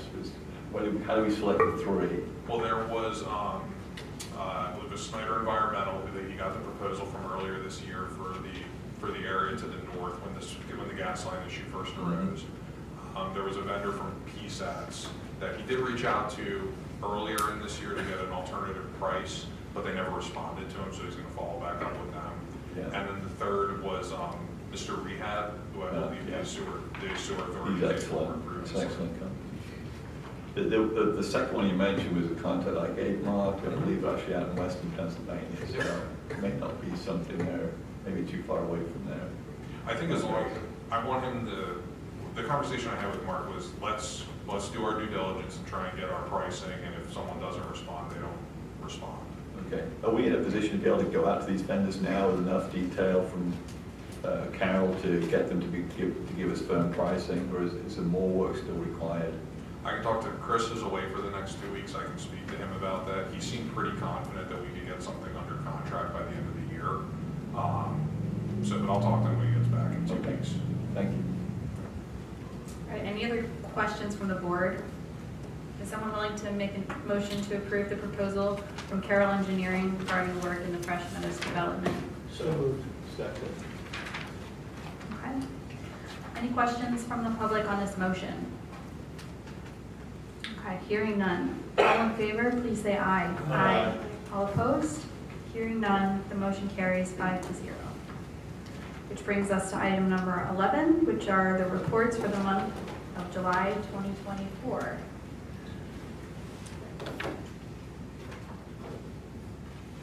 Police reports, that is. Thank you, ma'am.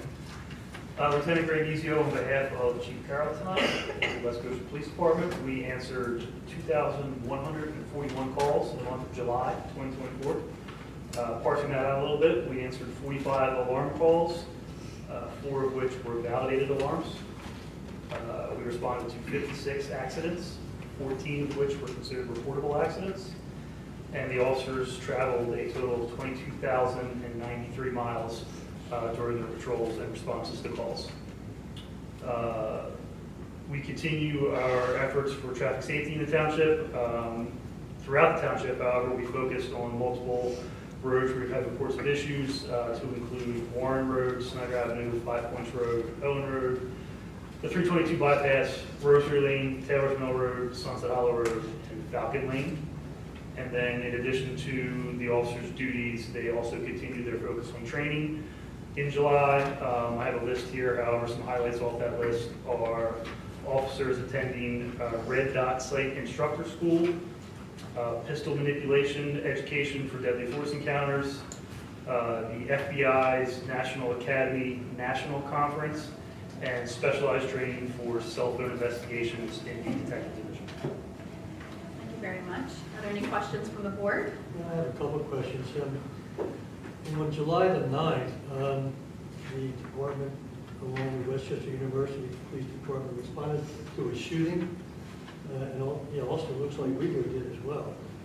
What happened there? It was reported as such, but it was determined to be unfounded. There was no actual. Oh, there was no shooting? Correct. It was reported as such, however, that's not what actually happened. So we don't change our reports to reflect what actually happened? It's given by the nature of the call that came in. So that's why they responded in that manner. Yeah. So if we want to gather stats, it would be incorrect as to what occurred. Well, no, so that's the nature of the report. It won't go down statistically within our UCR as a shooting. It will go down as whatever the incident is determined to actually be. Yeah. Somebody shooting off firecrackers or something? Could be any number of things, yeah. Well, the other question I have was, there was an individual who came to the last meeting who lives close to High Street. And I see that's one of the areas where you have selective enforcement. Can you explain a little bit exactly what you mean by selective enforcement? There are several intersections here where South High Street was listed under selective enforcement. So selective enforcement is essentially where we focus our efforts in particular, in addition to our daily patrols. We'll instruct the officers that, hey, these are areas where we're getting complaints, where we're identifying issues, where the public's identifying issues, school bus complaints, speeding complaints, things of that nature. And High Street is always a big one, so we definitely try to focus on that. Can you give an idea of how many tickets have been issued on High Street? Do you have any idea, or is that something? On High Street in particular, I do not have that figure in front of me. I mean, along that stretch of High Street, you have 900 Block, Lexington, Spruce, Snyder, Church. Those are all intersections that you have listed as under selective enforcement. Yeah, we could certainly capture that stat, or I could query that stat. However, I do not have it right in front of me tonight. Well, I'm just curious. You can catch up with you later on. And that's particularly High Street in that area down there, when the school That's buses the come area that back. he was complaining about the speed. Yeah, and when the school buses come back, because of the layout of that highway, a lot of people don't think they have to stop the school buses, whereas they actually do. So we get a lot of shit out of that. All right, we'll circle back to you. Okay. That's all I have. I see they increased the fines for school bus stop, so they increased that, penalties associated with it. I see that the total false alarms billed were 15 on the report. Are we getting paid for all of them? I'm just curious. Are we actually getting the money? Yes, I believe so. Ms. Harple is our alarm coordinator, and I'm not sure if I have the stat in front of me as far as how many we've actually collected. But as far as I'm aware, there's not an issue with delinquents at this time. Okay, and a lot of them are repeated offenders, obviously. Yes. Okay, and they're continuing to be repeat, even though they pay a violation. And we're doing the best we can with, education, but yes. Okay. Thank you. Any other questions? No? Any questions from the public? Hearing none? All right, thank you very much for the report. Thank you. Moving on to item number 12, which is the Board of Supervisors announcements. I'm going to start to my right with Mr. Walsh. Thank you. On July the 31st, I met with staff, Carroll Engineering, and residents of North Hills to discuss the proposed design of the North Hills Stormwater Project and about also obtaining necessary temporary and permanent easements for the system. And the project looks good. The residents were happy, and I believe we're going to be in a position to bid the project by the end of the year. And the actual construction will occur in the spring. Would that be the project? That's what Chris will be looking into as part of how to make sure we spend it on the money. So. And then on August the 8th, I attended the PUC public input hearing at Goshen Township. It was actually for all of Chester County. I provided testimony opposing the size of ARCA's requested rate increase. Specifically, I presented information to show that ARCA's requested return on investment for their shareholders was excessive, and that a significant reduction in this target would result in a much reduced rate increase proposal. Just to give a little bit more flavor to it, it was a meeting room that could accommodate about 70 people. There was over 100 people there, so the fire marshal had to tell people to leave the room. They weren't happy about that because if you didn't get there early, you didn't get a seat. So there were people in the corridor outside. I don't know how many people gave testimony, probably somewhere in the order of 20 to 25. The various issues were raised. Some was about the quality of the water that they have.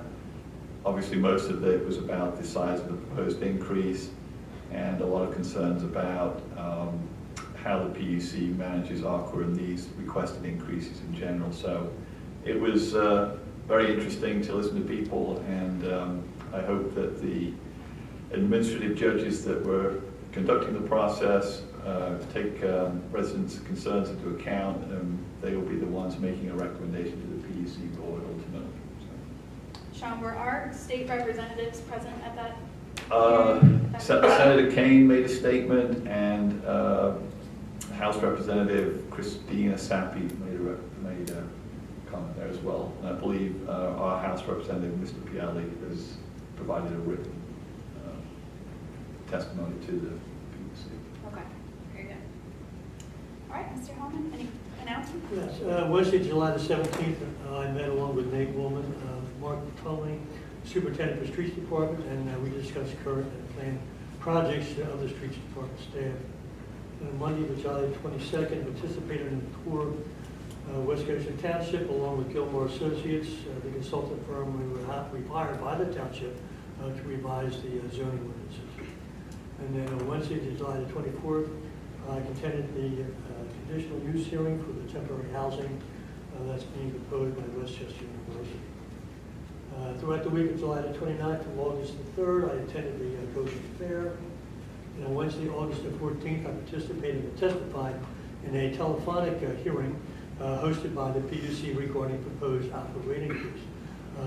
Overwhelmingly, the residents who testified talked of current hardships and anticipated difficulty in having to pay as much as a 20% increase in their other utility bills. The PUC is set to deliver their decision in February 2025, and my main testimony much along the same lines as Mr. Walsh, questioning how much of their increase is going to increase their bottom line for their profit margin. Because right now they're posting something like a 7% profit margin. They want to bump that up to almost 11% and make themselves more capital friendly, or to be more of an investment attraction for investors. And I think that's not warranted. So we'll see what they come up with from the DOC for their decision. And on Monday, August 19th, I attended the Land Planning Committee meeting for a review of current zoning districts and use analysis and discussion on vacant land analysis. And on today, Tuesday, August 20th, myself and Tina Marie attended the monthly board liaison meeting with Chief Carroll, and I also attended a presentation at the Chester County Public Safety Training Campus called Honorable But Broken, about the developing crisis that's been continuing all across the state in emergency services due to declining volunteerism and rising costs. Very informative, but not good news. So that concludes my Thank you, Mr. Hunter. Ms. Smith. Let's see. On August 6th, I attended the Red Cross ribbon cutting ceremony. They moved to Andrews Drive in their former location, their blood drive. August 18th, I attended the Police Committee meeting on personal safety put on by the West Goshen Police Juvenile Community Relations Unit, which was very good. We learned about situational awareness and the crime triangle consisting of 3 elements, which was offender, victim, and location, and also learned about 4 main characteristics of situational awareness, which is observation, orientation, decision, action, and went over stats on accidents, arrest tickets, and self-initiated events. So it was a very good event. It was worth attending regarding our personal safety. Also attended on August 20th the EMS crisis documentary in Coatesville, which is very informative, and again, as John said, not good news. On August 22nd, I will be doing a discussion with the seniors on things that have been happening in the community, in West Goshen particularly, and the county. And on August 26th, that's going to be our next coalition, EMS and Fire Coalition meeting. We're going to have some elected officials there, which will be Mike Hartman, who's the Chief of Staff of Senator Carolyn Comita, possibly Carolyn Comita, Chris Paelli, House of Representatives 156th District, and Todd Lice, who is a traffic safety expert that will be talking about the EMS and fire emergency personnel safety statistics that have gone in the wrong direction over the past 5 years, and the importance of having safety equipment that we can supply to our community to prevent accidents and various things from happening when the EMS or emergency personnel is at the scene. That's it. Thank you. Mr. Woolman, do you have any announcements? Yes, July 17th, along with John Hellman, I attended a meeting with Mark Bertolome of the Streets Department, just to go over what was happening in the township.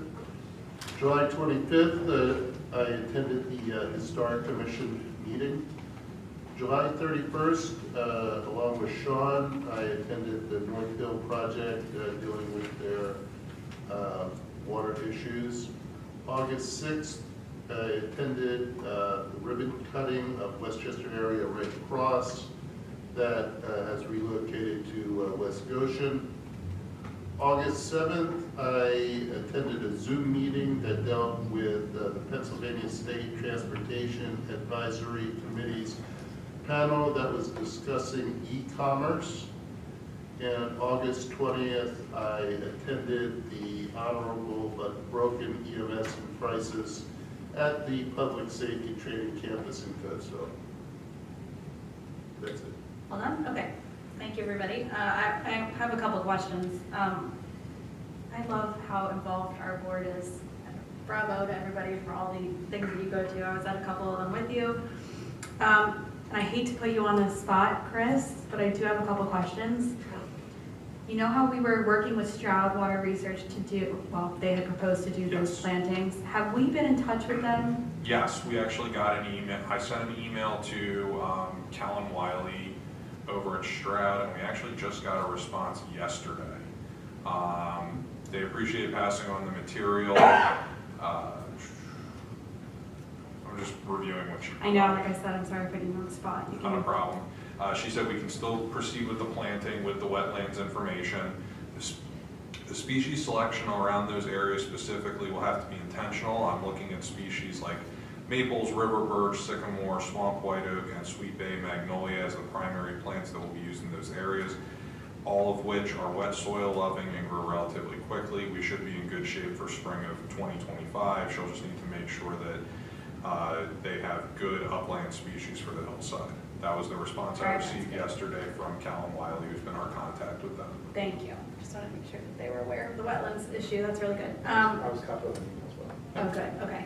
Second question is, I had reached out to you about the American Red Cross. I see, we have signs for communities that care. What is the distinction between us being able to maybe publish something in our newsletter, kind of with a call for action for people to give blood? Are we able to do something like that, or are they considered like a private? Well, I mean, they're a private nonprofit. The real distinction are like, we don't want to be advertising like for-profit businesses. I mean, they're a nonprofit entity within the community. I mean, I think that would be okay, truthfully. Yeah. I don't know if Westchester Communities of Care is registered as a 501c3, but they're a local organization, but I would consider the Red Cross in a similar vein. Okay, so maybe we can look into something like that. There was also a planetarium show, if anybody here was able to catch it, yes. It was excellent. Tina was there, members of the Parks and Rec Board. My husband, Mark, was the one who gave the planetarium show. He did a really good job. Sold out show, and so I think we're gonna try and do it at least once a year, if not twice a year, if we can get So it's sold out how many? 60, and with a waiting list. Yeah, and lots of questions, lots of engagement from the community, people loved it. So we're gonna try and do that. And actually the theme of that one was light pollution. And so it was really educational too. It was, And, well done too. it is well done, yeah. And then my question for the board is, John and I and the landscaping committee, the land planning committee have been meeting, as you know, and I just, at the last meeting, wanted to make sure that, Chris is telling me that he is sending you guys the materials and the minutes from those meetings. Different things come up, but I want to make sure that you're all engaged in the process as much as you want to be, and that you have access to the materials. So I just want to check in that you guys are getting them. It's in your packet. It's in your packet, under township manager. Okay. Okay. I haven't digested it fully. I mean, I'm aware of what's going on. I feel like vacation. Yeah, okay. I mean, there are some heavy, I don't call it heavy discussions, but things like, do we want to rename certain, zoning districts? And I want to make sure that you guys are, We'll have to included. take it. Yeah, okay. All right, so that's it for me. And with that, we'll go to item number 13, which is the township manager's announcements. Thank you, Madam Chair. So I will hit a few announcements for the board. First is our monthly e-newsletter will go out at the end of this week on August, scheduled for August 23rd. In recognition of the Labor Day holiday, the township offices will be closed on September 2nd. Trash and recycling collection will be adjusted accordingly that week. We'll post information on the website, and the CTY will go out in advance. We have begun the preparation of the 2025 budget. Staff had an internal meeting on August 12th to review the update to the 10-year capital plan, and our finance director, Christine Riffey, is working on updating the capital plan based on the staff's discussion. And we will present that to the board at the meeting on September 17th, and we'll provide a copy of that to the board in advance. In addition, Ms. Riffey has prepared and distributed our departmental budget books as is done annually, and our plan is to follow the same budget preparation schedule as has been done in previous cycles. Just as a reminder to the board, the new director of the Westchester Public Library, Maggie Stanton, will be here at the September 3rd meeting to do their annual presentation. Chris, just on that, we've got a lot of issues stacking up that are coming to the September 3rd meeting. And maybe with respect to Ms. Stanton, it might be better for us to move that back a meeting or two to give her the time and attention she deserves. I don't disagree, yeah. All right, I will speak with Maggie. I have known Maggie for quite some time. Oh, okay. Do we we want me to ask her about the 17th or maybe the first meeting in October? How's the 17th looking, Mr. Barnes? I'd like to get through the budget because that's going to take a long time. Right now, the only item I have on the September 17th agenda is the capital plan. I think 17th should be fine. Okay. I won't be here either on the 17th. That's fine. So then you want to move it back to October? No, that's fine. Either way, whatever keeps on, work with her as to what works for her, either day. I lined up the 3rd because that was, Yeah. we did the first meeting in September with the previous library director in 2023, so I just kind of followed the same exact calendar. I can move her to, I can check with the 17th or ask her about the 1st as well. We're not going to have 2 board members here for the capital budget discussion? No, we're not. That's important. So I'm gonna have a preview of it beforehand and, give some thoughts and share them, but I think it's fine. It's only a preliminary view, there's plenty of time to continue to work on it. That's at the board's discretion. Again, I was following the calendar that we had in previous I say years. kind of, All right. If you guys are okay with not Nate, taking, that's fine. you can meet Christine and get your own. Yeah, that's fine. Okay. Forge ahead. The settlement for the footpath at 315 Powell Lane is scheduled for August 27th. So that process is coming to a close 1 week from today.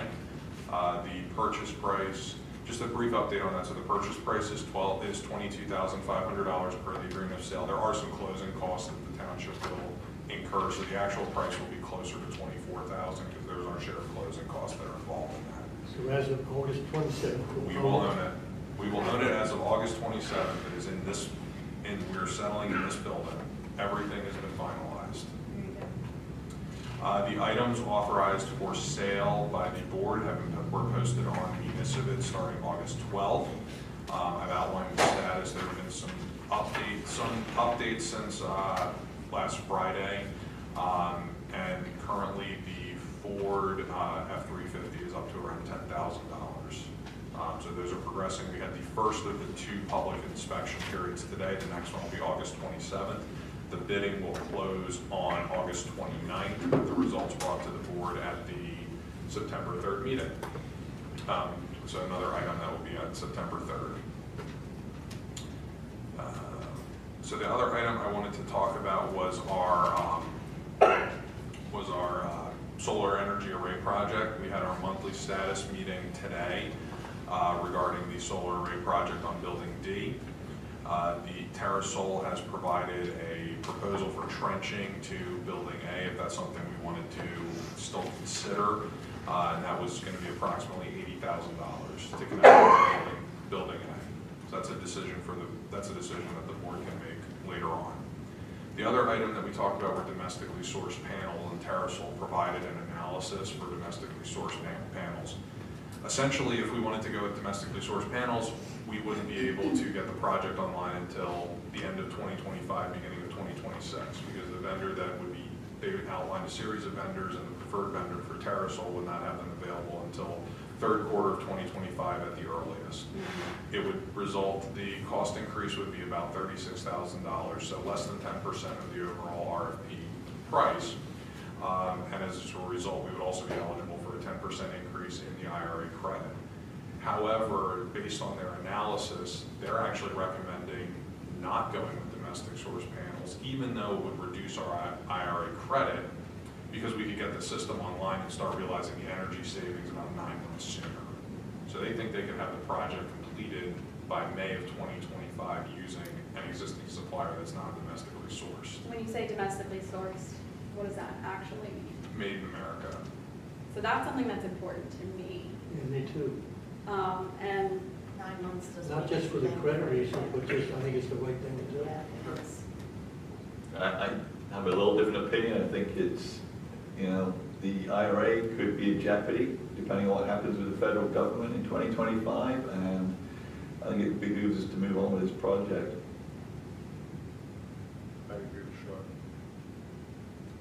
is this something that we can have a discussion? We can have a further discussion about. Yeah. You do not need to make a decision tonight. I'm just bringing the information to the board so that Yeah, you're aware no, of it. we appreciate that. I think this is definitely something that we need to discuss at an upcoming meeting. So when would we want to do that? I can ask, let me ask Carousel, so I'm not piling on September 3rd, so let me ask Carousel. Yeah, I what just they want would to know what their consider. timeline is and everything, yeah. Okay.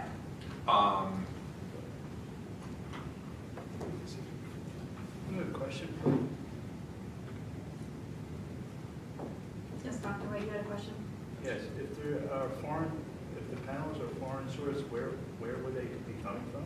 I can't answer that, I don't know. Most Yeah. Most likely China, yes, but I do not know. Asia. So, yeah, I see anything under 10% as like a moderate. So we'll discuss the trenching, Yep. and we'll discuss whether we want domestic waste. So the trenching is really a plan B. The issue was that our meters were the PICO procurement level 3.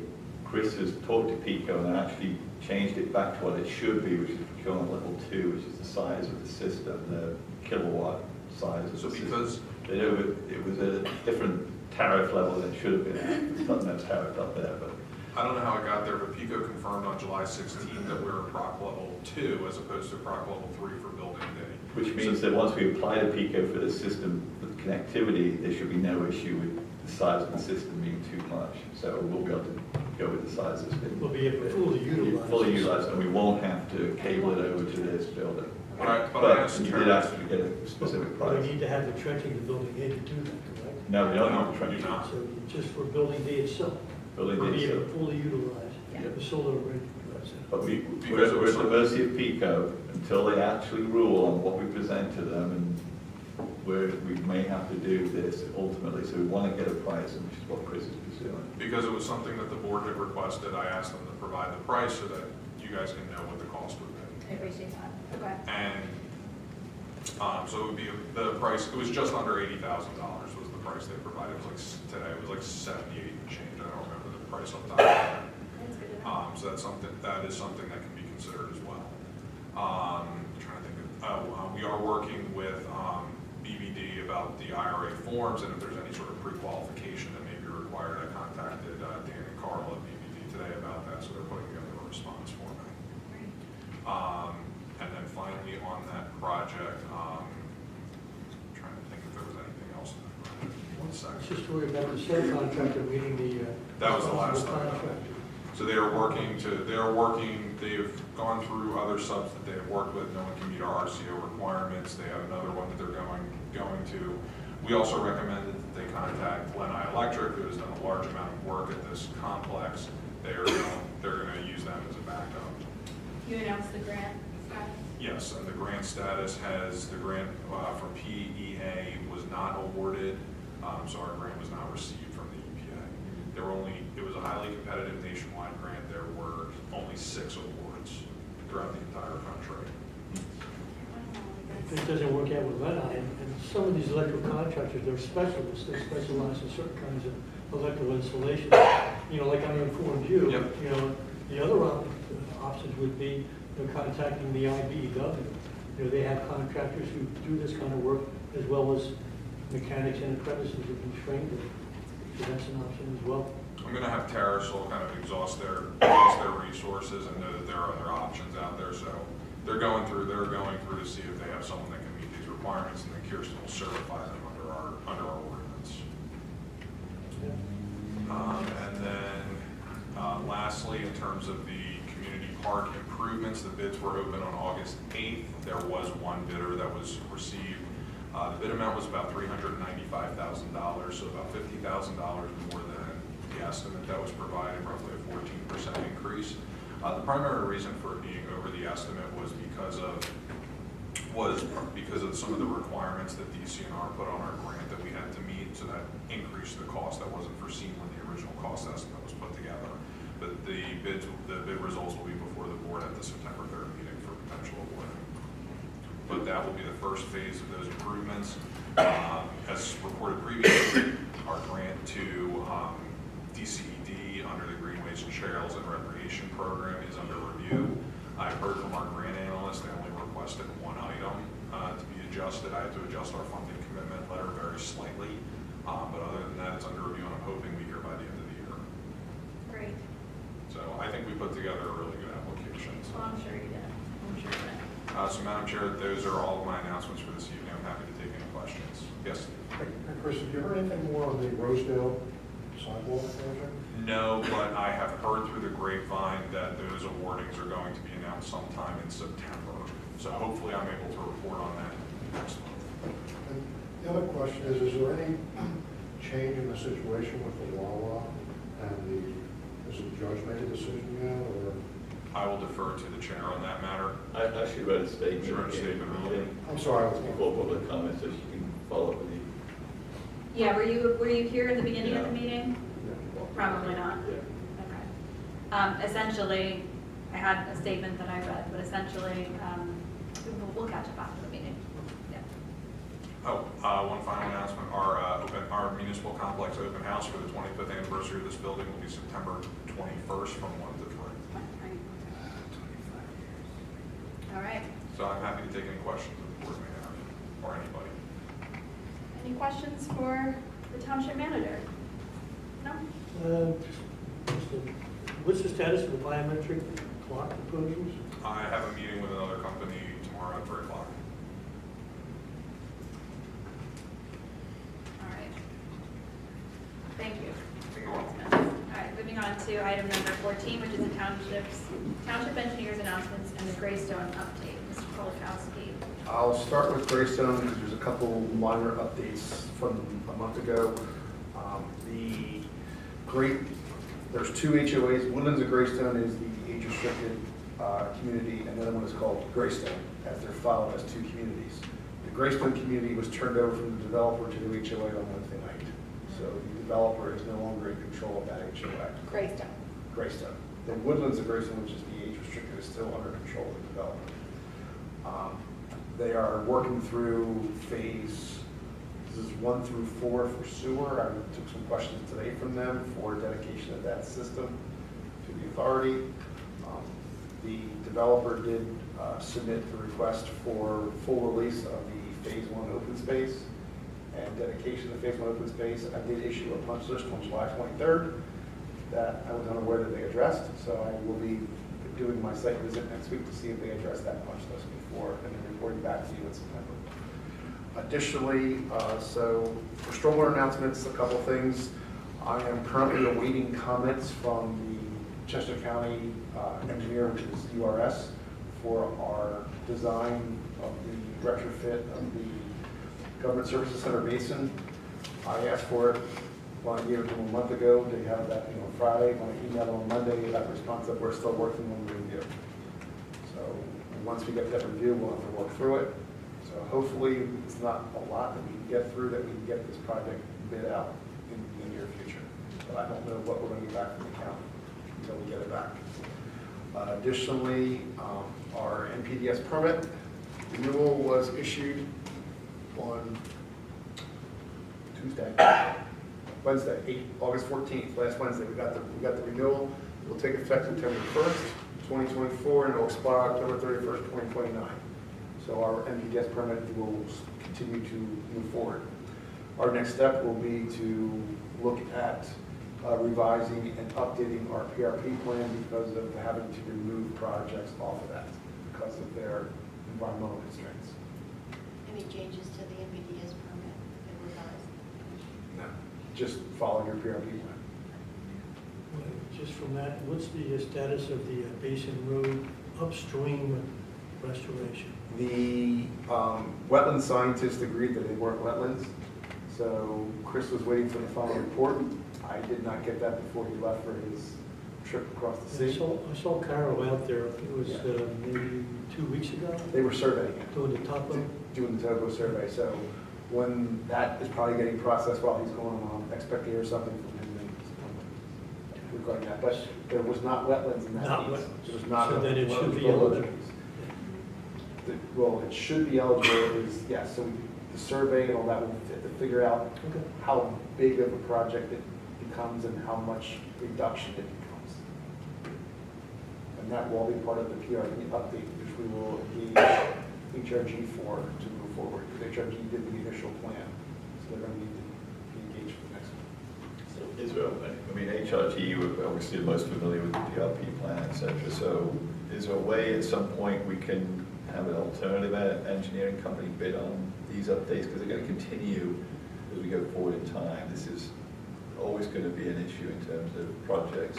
I've had the discussion with Chris about that, and his response was, you're going to spend a lot more to have somebody start over because of all the data and all the calculations that are done in the PRP that's proprietary, that's not presented to create the PRP. Whoever So what would be the next opportunity to have a different engineering company do the work? Next time we have to submit for a new permit or 2029 or if what? they change the permanent requirements, we could do a whole new plan, but as long as we're still working on the plan. This plan has changed considerably from what they originally did. All the information in the record stuff is in the background data to come up with your loads and loading and what loads are in which watersheds and all that. And that's what HRG has all that data. Yeah, but isn't it our data? We paid them for it. It's our data. It's not like you can just take the data and give it to another engineering firm. I would disagree if it's our data. You think that we own the data?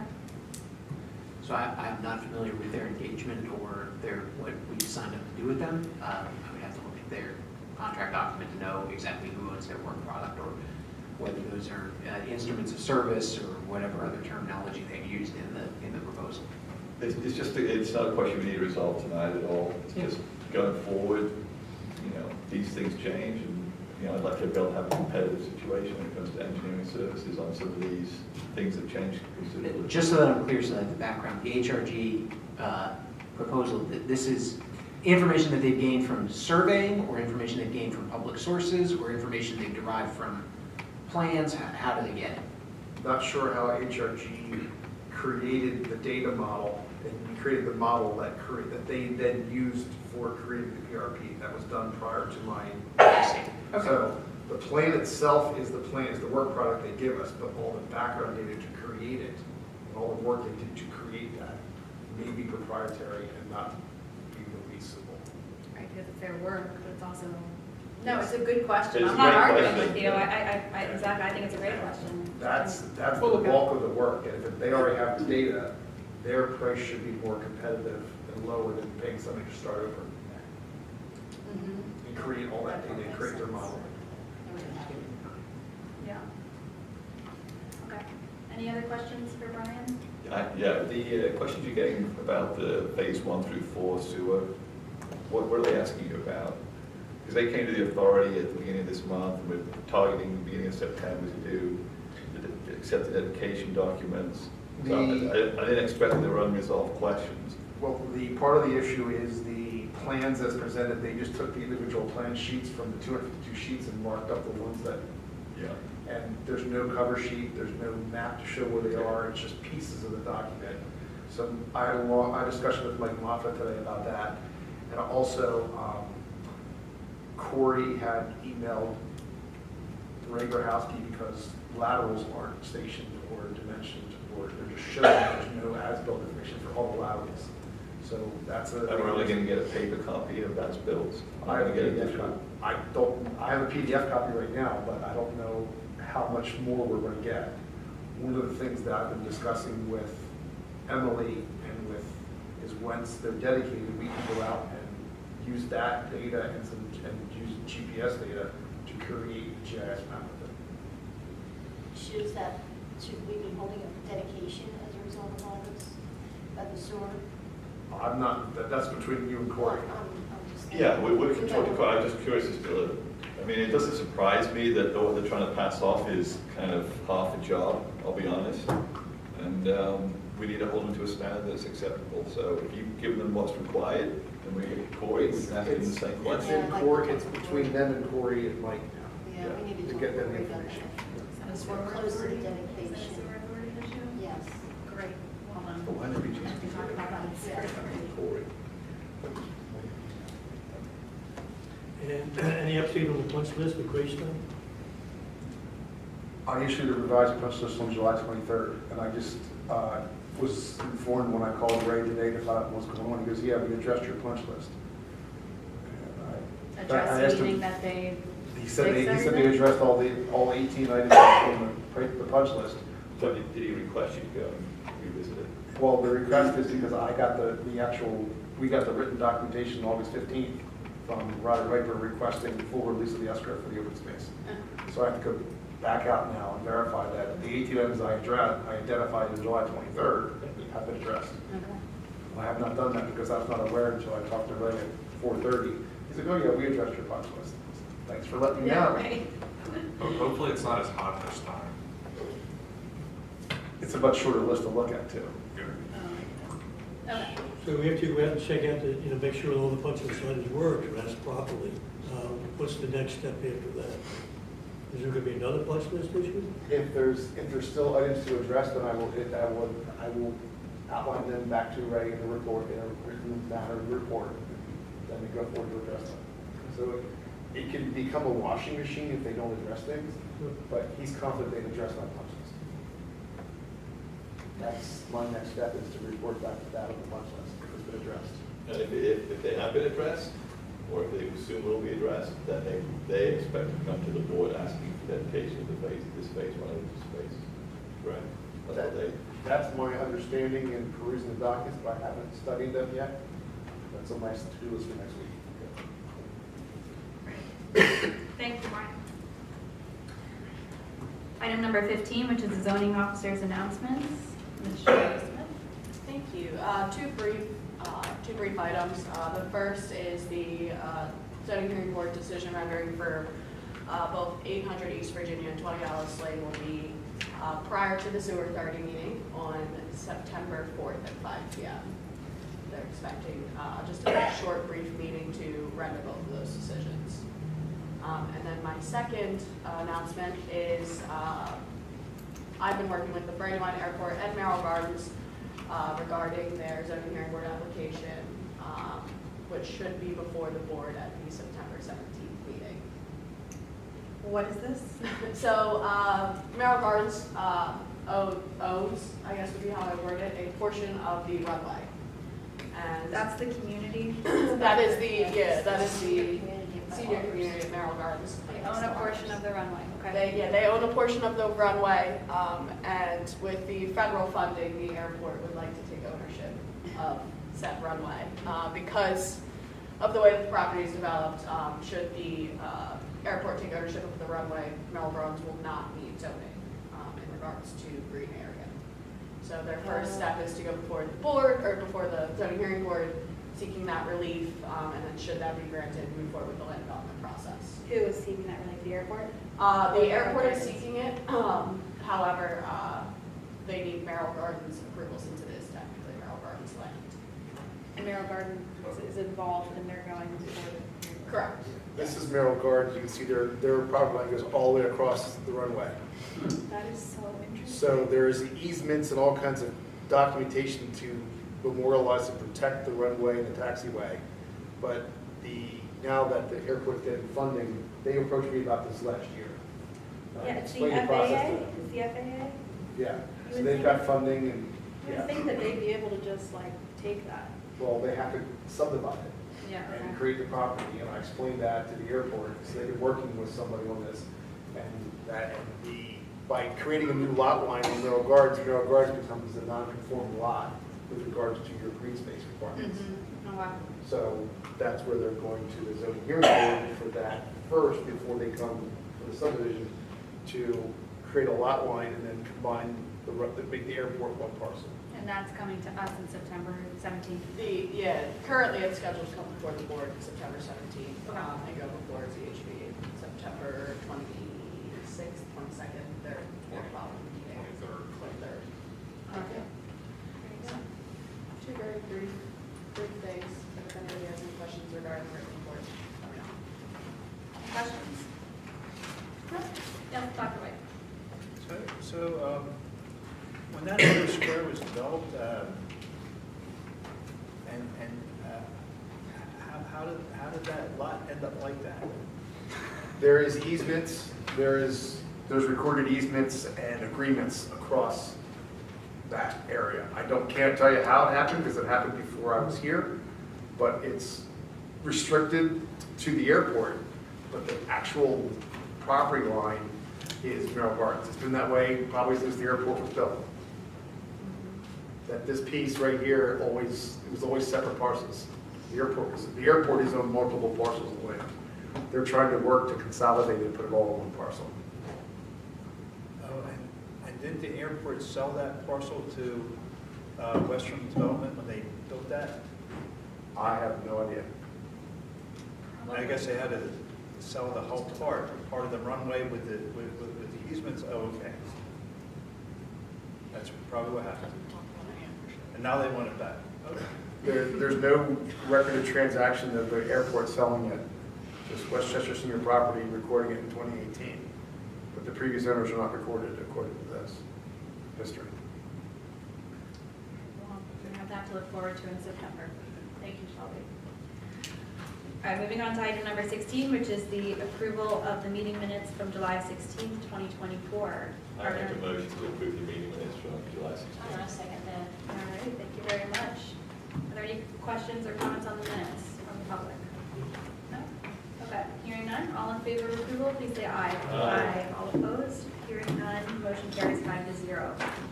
Moving on to item number 17, which is the approval of the treasurer's report dated July 31st, 2024, and the bills to be paid. Are there any questions from the board or comments on bills to be paid? Madam Chair, I'd like to address Mr. Golden's comment from earlier regarding the revenue from ChargePoint.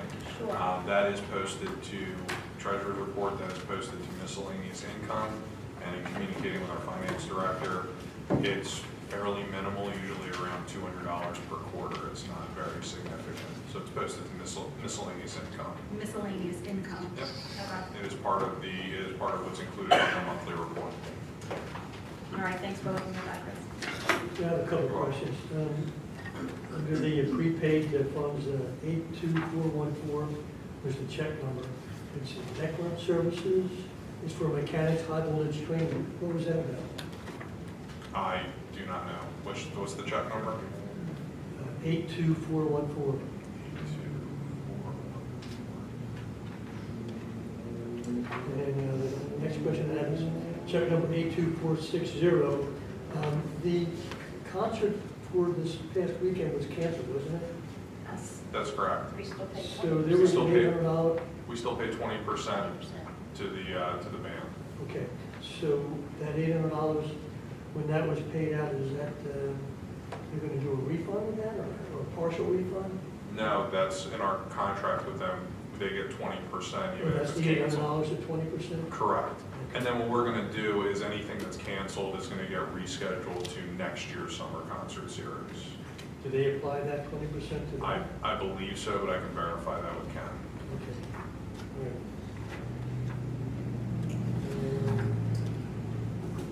No, that's all I have. I'll make a motion to approve the treasurer's report and bills to be paid in July. Okay, thank you. Is there a second? Second. Thank you, Mr. Wallman. Any questions from the public on the treasurer's report? Okay, hearing none. All in favor, please say aye. Aye. All opposed? Hearing none. The motion carries 5-0. Is there a motion to adjourn the meeting? So moved. Second. All in favor of adjournment, please say aye. Aye. All right, good night, everybody. Thanks for coming out. Thank you, officers, for being here. I know it was a long one. I appreciate you being here. I need Jennifer to